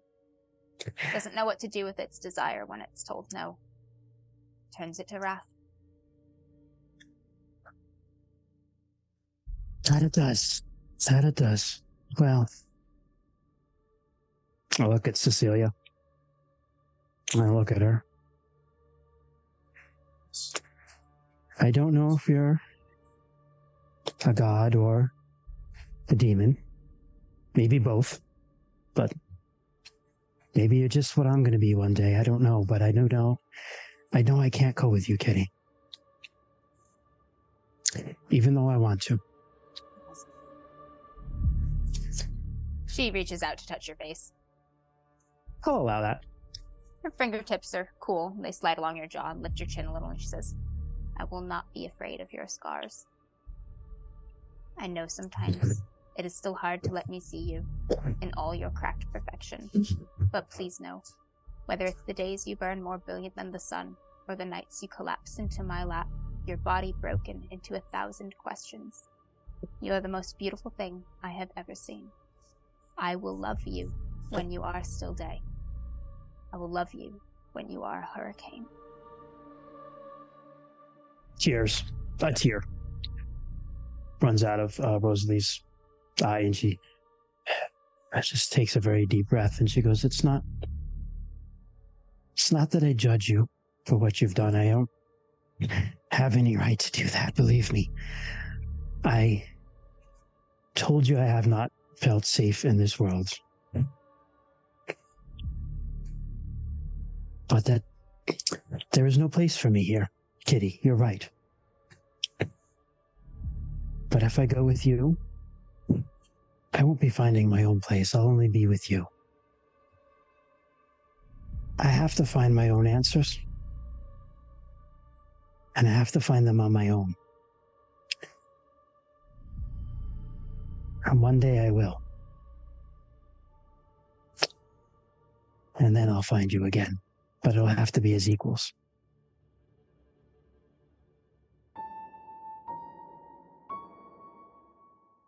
She looks away from you, sort of looks at nothing in particular, just sort of up into the middle space of the train station. You hear the whistle and screech of the wheels of the oncoming train starting down the tracks toward its stop.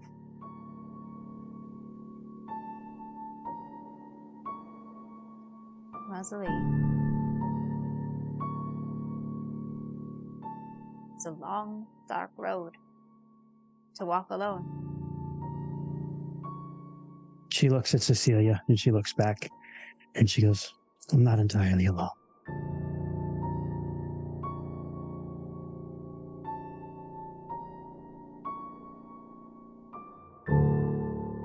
I have found I am never so lonely as when I am with someone. The train rushes up, the first few cars moving by as Kitty steps back. The wind sort of pulls at her skirts and they billow up, and you see pale furred legs and cloven hooves hidden beneath her skirts. She doesn't seem to care or mind. I reach into my art bag and I pull out a rolled up sketch. I hand it to her. For you. She smiles. A gift. The only one I'm taking from London. Open it. She unravels the paper as the train slows. Cars just drifting by now. It is a sketch of two women facing each other. And it's not entirely Kitty and Rosalie, but there are definitely similarities between the two of them. But one is dressed in white, one is dressed in black, and they're facing each other through a arch of like vines and things, almost like a fairy arch. And they're touching hands, like you would reach out and touch your reflection. And one of them is in a beautiful woodland glade, and the other one is in a dirty London street.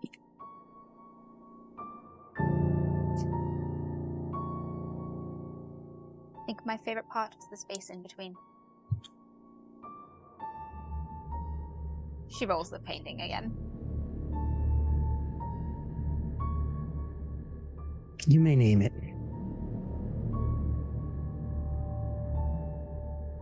I don't have a name for it.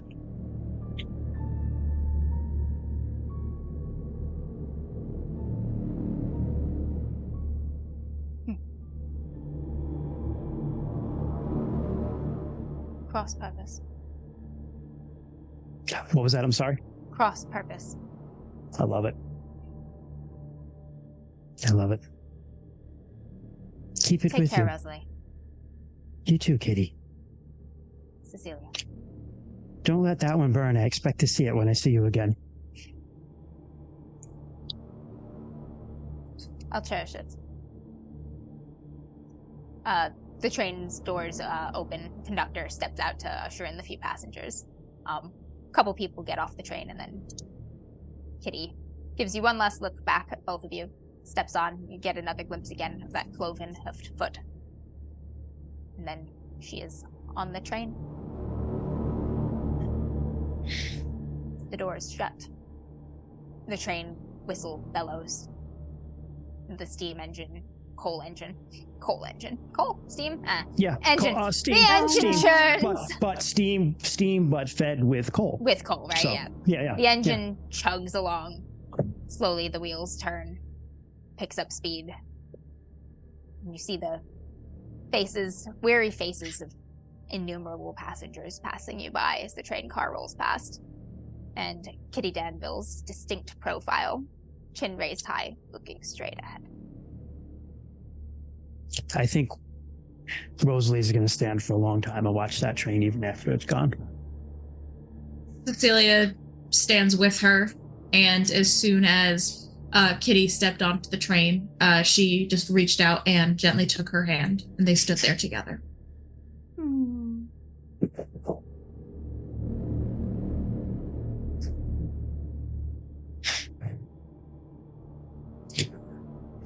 Why do I feel like I'll never know if I did the right thing or not?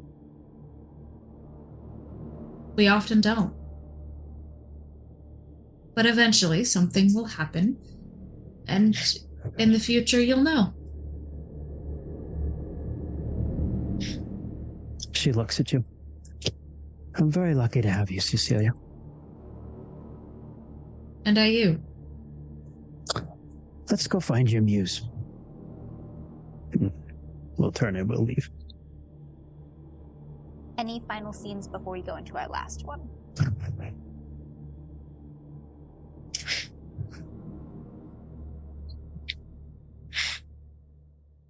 Eleanor.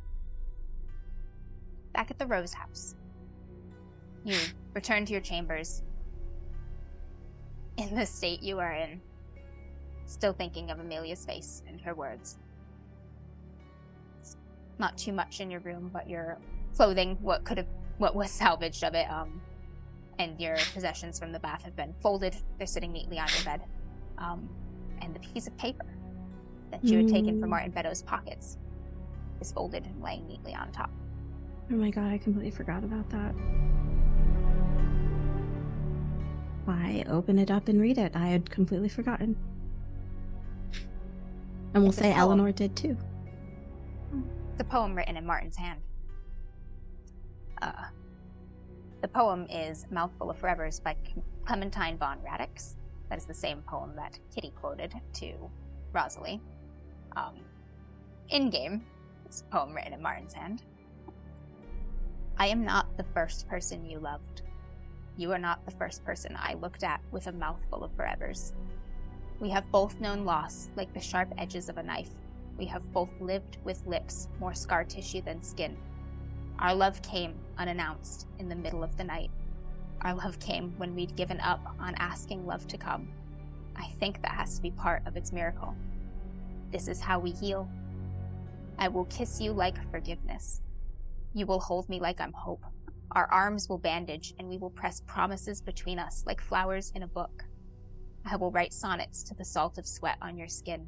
I will write novels to the scar of your nose. I will write a dictionary of all the words I have used to describe the way it feels to have finally found you. And I will not be afraid of your scars. I know sometimes it is so hard to let me see you in all your cracked perfection. But please know, whether it's the days you burn more brilliant than the sun, or the nights you collapse into my lap, your body broken into 1,000 questions, you are the most beautiful thing I have ever seen. I will love you when you are a still day. I will love you when you are a hurricane.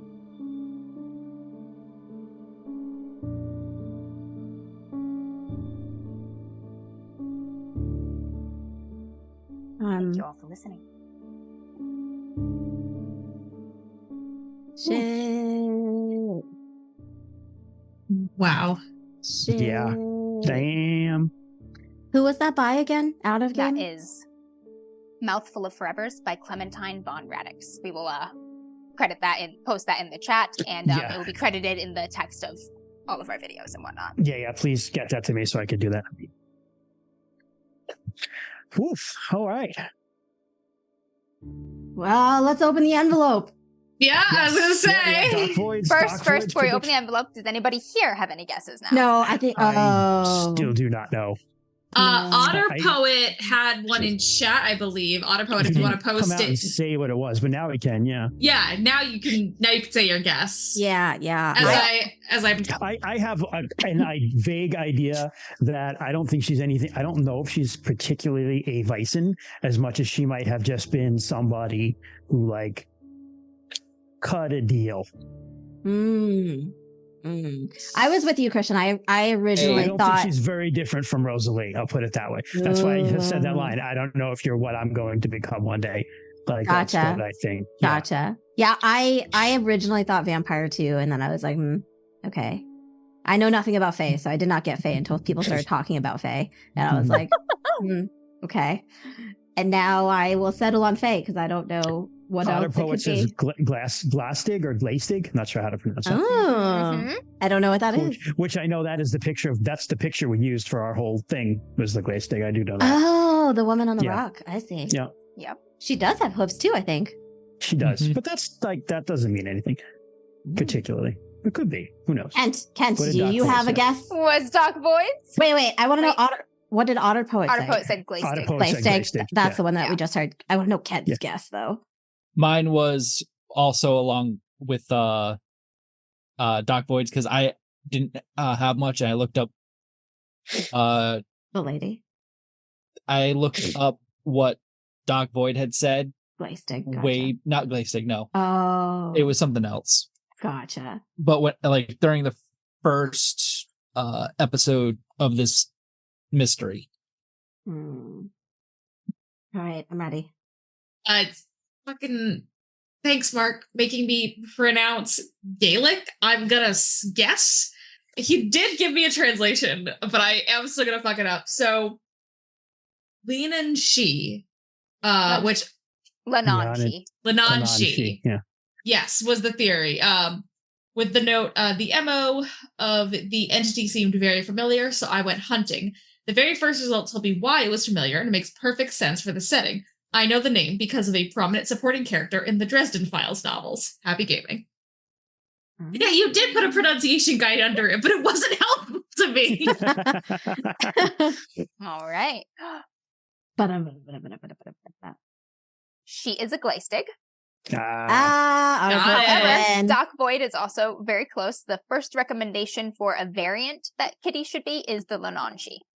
They are very similar creatures, slightly different mythos, but the book itself does recommend swapping her out if you do so feel inclined with really no modifications, other than perhaps the state of her victims. Nice. Good job, Otter Poet. Nice. You guys nailed it. Ooh, wow. So what would the state of her victims be if it was the other one? They would not be physically eaten. Would rather have almost wasted away, like they die from artistic fervor, really. So just in poor condition, like they've not been taking care of themselves, not been eating and stuff until literally their hearts just stop. Gotcha. They create so intensely. Gotcha. That's so cool. Very, very cool. Very, very cool. That was awesome, Amber. Seriously awesome. Thank you. Thank you all for playing. This was so fun running these 3 sessions, these 3 mysteries with you all. Vaesen is a really, really cool game. Yeah. So I have to ask the question: Do we get to come back and see these folks one day? Because I want to. I love playing. Yeah, I would be happy. After my own appropriate break of length of time to perhaps occasionally run a Vaesen mystery interspersed throughout 3 or so session mystery here and there and revisit these characters. They do still have quite a lot of mileage in them with their traumas and their dark secrets and whatnot. Yeah, some of them we're only just beginning to brush into. So I think themselves, the characters have a lot farther to go. Wednesday's child is full of woe. Thursday's child has far to go. Well, we're Saturday's children, so the folks with the site are also called Thursday's children. Yeah, they are. That rhyme. Thursday's child has far to go. So awesome. So yeah, I'd be happy to revisit at some point in the future. Probably won't be for a few months at least. No, that's fine. That's fine. I have legs of what I'm doing. Because our next session in 2 weeks on September the 7th is the return of RuneQuest. Oh my god. Yeah. We are back, bitches! Yep. We're back in full Technicolor, full rainbow worm. Get ready. Yeah. It's gonna be awesome. Can't wait. Your I've been ready for a long time. Your favorite awkward teenagers are back and worse than ever. They're back and they're traumatized and they're mad. And what are they going to do? Real mad. Do you want to hear the lunar? So just as a preview, We're committing crimes. Do you want to hear the lunar prime list so far? Yes. Please. This is the rap sheet so far. Tell us the innumerable crimes which we have committed. Let me just find it. Hold on a minute. Against the Lunar Empire. Harrowborn Crimes is the name of this file. Okay. Love it. So this is just all the Harrowborns, not just entirely just you guys. Okay. So we have murder of a lunar official, Ylvana Sadrius. She was the tax collector, killed by Erenina. Yep. Murder of a Colomar noble, Andrin, son of Kul. He was killed by Lanson. Murder of 2 units of soldiers from the first Tarshite Lightfoot. That was Erenina and Lanson in the ambush. And the other one was you guys at Gothrang's Well. When they were looking us for and the lesbians. Yep. Murder of a lunar officer, Dinessa. Murder of 2 units of the Tarshite Slave Wall Regiment. That was the fight with Kalir when you came back down after you had gone up. Remember, you got jumped. Sedition, rebellion, tax evasion, harboring known terrorists. Murder of nearly 200 Kolumar weapon thanes. Severe injury of a Seven Mothers Rune Lord. And regicide, murder of Kanghar, son of Kagratis, king of the Kolumar. So that right now is your rap sheet. Let's go, bitches. Pretty good. Yeah. That's pretty good. I mean, you pretty probably impressive. It can be longer. We can go longer. You can make it Yeah, longer. listen. That's the more, pretty impressive. The more crimes you We're commit just against 17. We're just little guys. This is all of the Harrowborn. This is our whole we had our hand in quite a few of We those. did. Regicide. Regicide. If you know the name of the king or queen being killed, press 5. That's an old Simpsons show. Maiming of a lunar mother. Look at our little village making accomplishments. Yeah, look what you guys did. On the map. Put them on the map. Yes. I'm sure you'll very quickly start putting yourselves even more on the map very, very quickly. So yeah, I can't wait. I've been ready for like months. I've had the first session ready, so I'm ready to go. It's ready gonna be to awesome. Rock as well. The anticipation with Company of the Dragon is it's a much longer campaign. We're not going to run it straight through the way we did 6 seasons in Sartar. There's plenty of places where there are natural stopping points where we can kind of pop off, hopefully play some Vaesen or maybe something else. Other people would want to run something. We can do that for a little while and then get back to it. And I do believe we are continuing the tradition of holiday one-shots, as the best holiday in the world is coming up in a couple months. I know we're going to do so now. I know some of the ones we're going to do are on Rainy's podcast, but I guess we can put them out on ours too. We can promote. It's all of us. We'll do a Halloween. Maybe we'll do a one shot. Like we got to do at least one Halloween. We have to do at least one. Listen, it's me. All right. I need my there's a mandated Sarah gets one spooky season episode. No, I agree. I agree. Yeah, so that's everything. I'm still kind of blown away. I still did not really know until like the last minute what Rosalie was going to do. So I'm still kind of, I was like on the fence for a long time. I'm surprised. You should have gone with her. I had some stuff ready. You were also a little bit right. Glaystig's, they were mortal women who made fairy bargains. No shit. Okay. Yeah, you're also right. Yeah, that's awesome. So I was, because I was like, there's like she sees something of herself in me. That was why I like started to get that idea of like maybe I'm just like her when she was younger. But ultimately, it was the idea of that like Rosalie is very much wants to be a self-made person or has to control her own destiny. And if she goes with her, it's just going to be someone else. She shows you or what she teaches you. You're never going to be anything but. It will always be the Kitty Danville show. Correct. And if I do meet her again, it has to be as equals, right? It can't be. Yeah, it can't did say that. Yeah. Yeah. Cecilia, I had some stuff backed up and ready for, especially once the poem got dropped. Cecilia was about ready to be like, yeah, I know how much words can mean. Back them up, bitch. Yeah. But like she was ready to throw down. The poem was smooth, man. The poem was smooth. Good poem. I've been sitting on it for a while. I was like, this one's great for this. That's a great ass poem. Clementine von Radix. Good shit. It's amazing how sometimes you can say that whole my whole speech about like going off to the thing after and my dad and everything was like I had that from early on with Rosalie, like just like stuff I was like coming up with for her and like yeah, she hates people, particularly men. She doesn't really care if they die. Yeah, dude, Kitty, same. Not Nora. No, poor Nora. Poor Nora. That was brutal. Not Nora. This might be my saddest character yet. Jesus. Yeah, Nora's had a fucking rough time. Things just got a whole lot worse this episode too. No one yet fully sees the scope of things, but they got worse.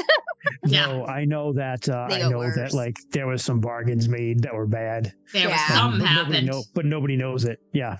Except for fucking Ellis, apparently. Yeah. Which is cool as hell. Yeah. I had an idea. So the idea I had was like, because at first I was like, fuck it, Rose. If we had ended last session, Rosalie was like on that train. Like, no doubt. No doubt. I was like, so long, suckers. But, and my plan, and if I still went, my plan was going to be like, hey, Amber, if we do play again, can I just play as the guy who's like a werewolf?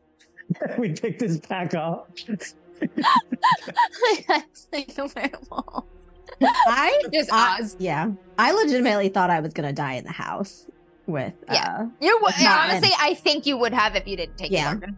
I legitimately thought I was gonna the house was at the point where it was gonna be like the force rolls each round to or take a condition from smoke like alone. The house is brutal. I was hoping to just make it to Martin and then die there. Die there. That was the plan. It's funny because it's like all the characters survived, but did they want to? Yeah, at what cost? But not without making sacrifices. Somehow Cecilia's just sitting there outside like, how am I the most put together right now? What? All right, I'm gonna take this. I'm gonna take this orc by the horns and steer it. He's coming back. Thank you, everyone, so much for watching this week's episode of DMs After Dark. We super appreciate having you all here. And if you enjoy what we do, you can give us a follow. All you need is a Twitch account. That is free. If you want to support us, you can subscribe. It's $5 a month, $5 or $6 a month, I forget. Or you can give us... going up, I think, to $7 now I think because of inflation or, corporate greed. Yeah. Or the if good you news have of that though is we actually get more, so that's like the good news. They're not keeping all of it for themselves. Ratio is still the same, or if you have Amazon Prime, you can give us Jeff Bezos's $5 to $7 by using a Prime sub. Obviously, you do not have to by any means. It is merely extra and appreciated. Goes into keeping the channel running and getting to do cool and interesting things like we did with commissioning Corinne Durim for our amazing RuneQuest art, which Christian has on his phone. And things like that, keeping the podcast running. Maybe we can get some Vaesen characters. Ooh. I'd cry for Cecilia. I would love that. Ooh, also... Put that in the backseat. I was going to say, it's been a long time since we've said this too, but like, if you are listening to us on our podcast for whatever app you're listening to, if you could give us like a review, that would be great too. That kind of goes into the algorithm. Reviews are worth more than money, honestly. Like more than a subscribe cash, like reviews are worth more. Like unless even if it's just one sentence, these guys are hilarious. I love them. Love it. Great, beautiful. Thank you. They go great into the algorithm to kind of push us up a little forward. We are on like all of the podcast platforms, iTunes, Spotify, Google Music, if that's still a thing. I don't know. We're on all of them. Rainey and Christian have made sure we're on all of them. Cool place to be. We're there. So any podcast app, any review, any listen, any download, it's very, very cool to see that we have viewers from so many places. You can also check us out on YouTube. All of the VODs of our streams are fully up on YouTube, uploaded by the following Monday. So if you missed any, came in late, missed a whole episode, we're there, and you can watch us, backwards. Yeah, actually, I'll have this up on YouTube probably tomorrow. I've been ahead of it a little and getting up on Sundays, so it'll be up by Sunday night sometime. Yeah. Dang. As long as I remember. Then if my Monday is like, I may give myself a reminder on my work schedule on Monday to do it. At the minimum by Monday. At a minimum by Monday, yeah. And if you wish to continue watching us live, we go live on this channel every other Saturday at 7 p.m.-ish EST. We have switched to Saturdays now, new stream night. You can follow us on all the socials, Facebook, Twitter, Instagram. You can also email us at dmsafterdark@gmail.com. Email us your questions, comments, conspiracy theories, pictures of your pets. We love it all. I just love getting to connect with you guys. So, on that note, thank you again so much for watching. Have a good night. And until next time... Don't run into burning buildings. Yes, stay away from... Stay outside. Stay away from fire in general. Yeah. Smell gas fun. Fire safety, kids. Have a good night. Good night, everyone.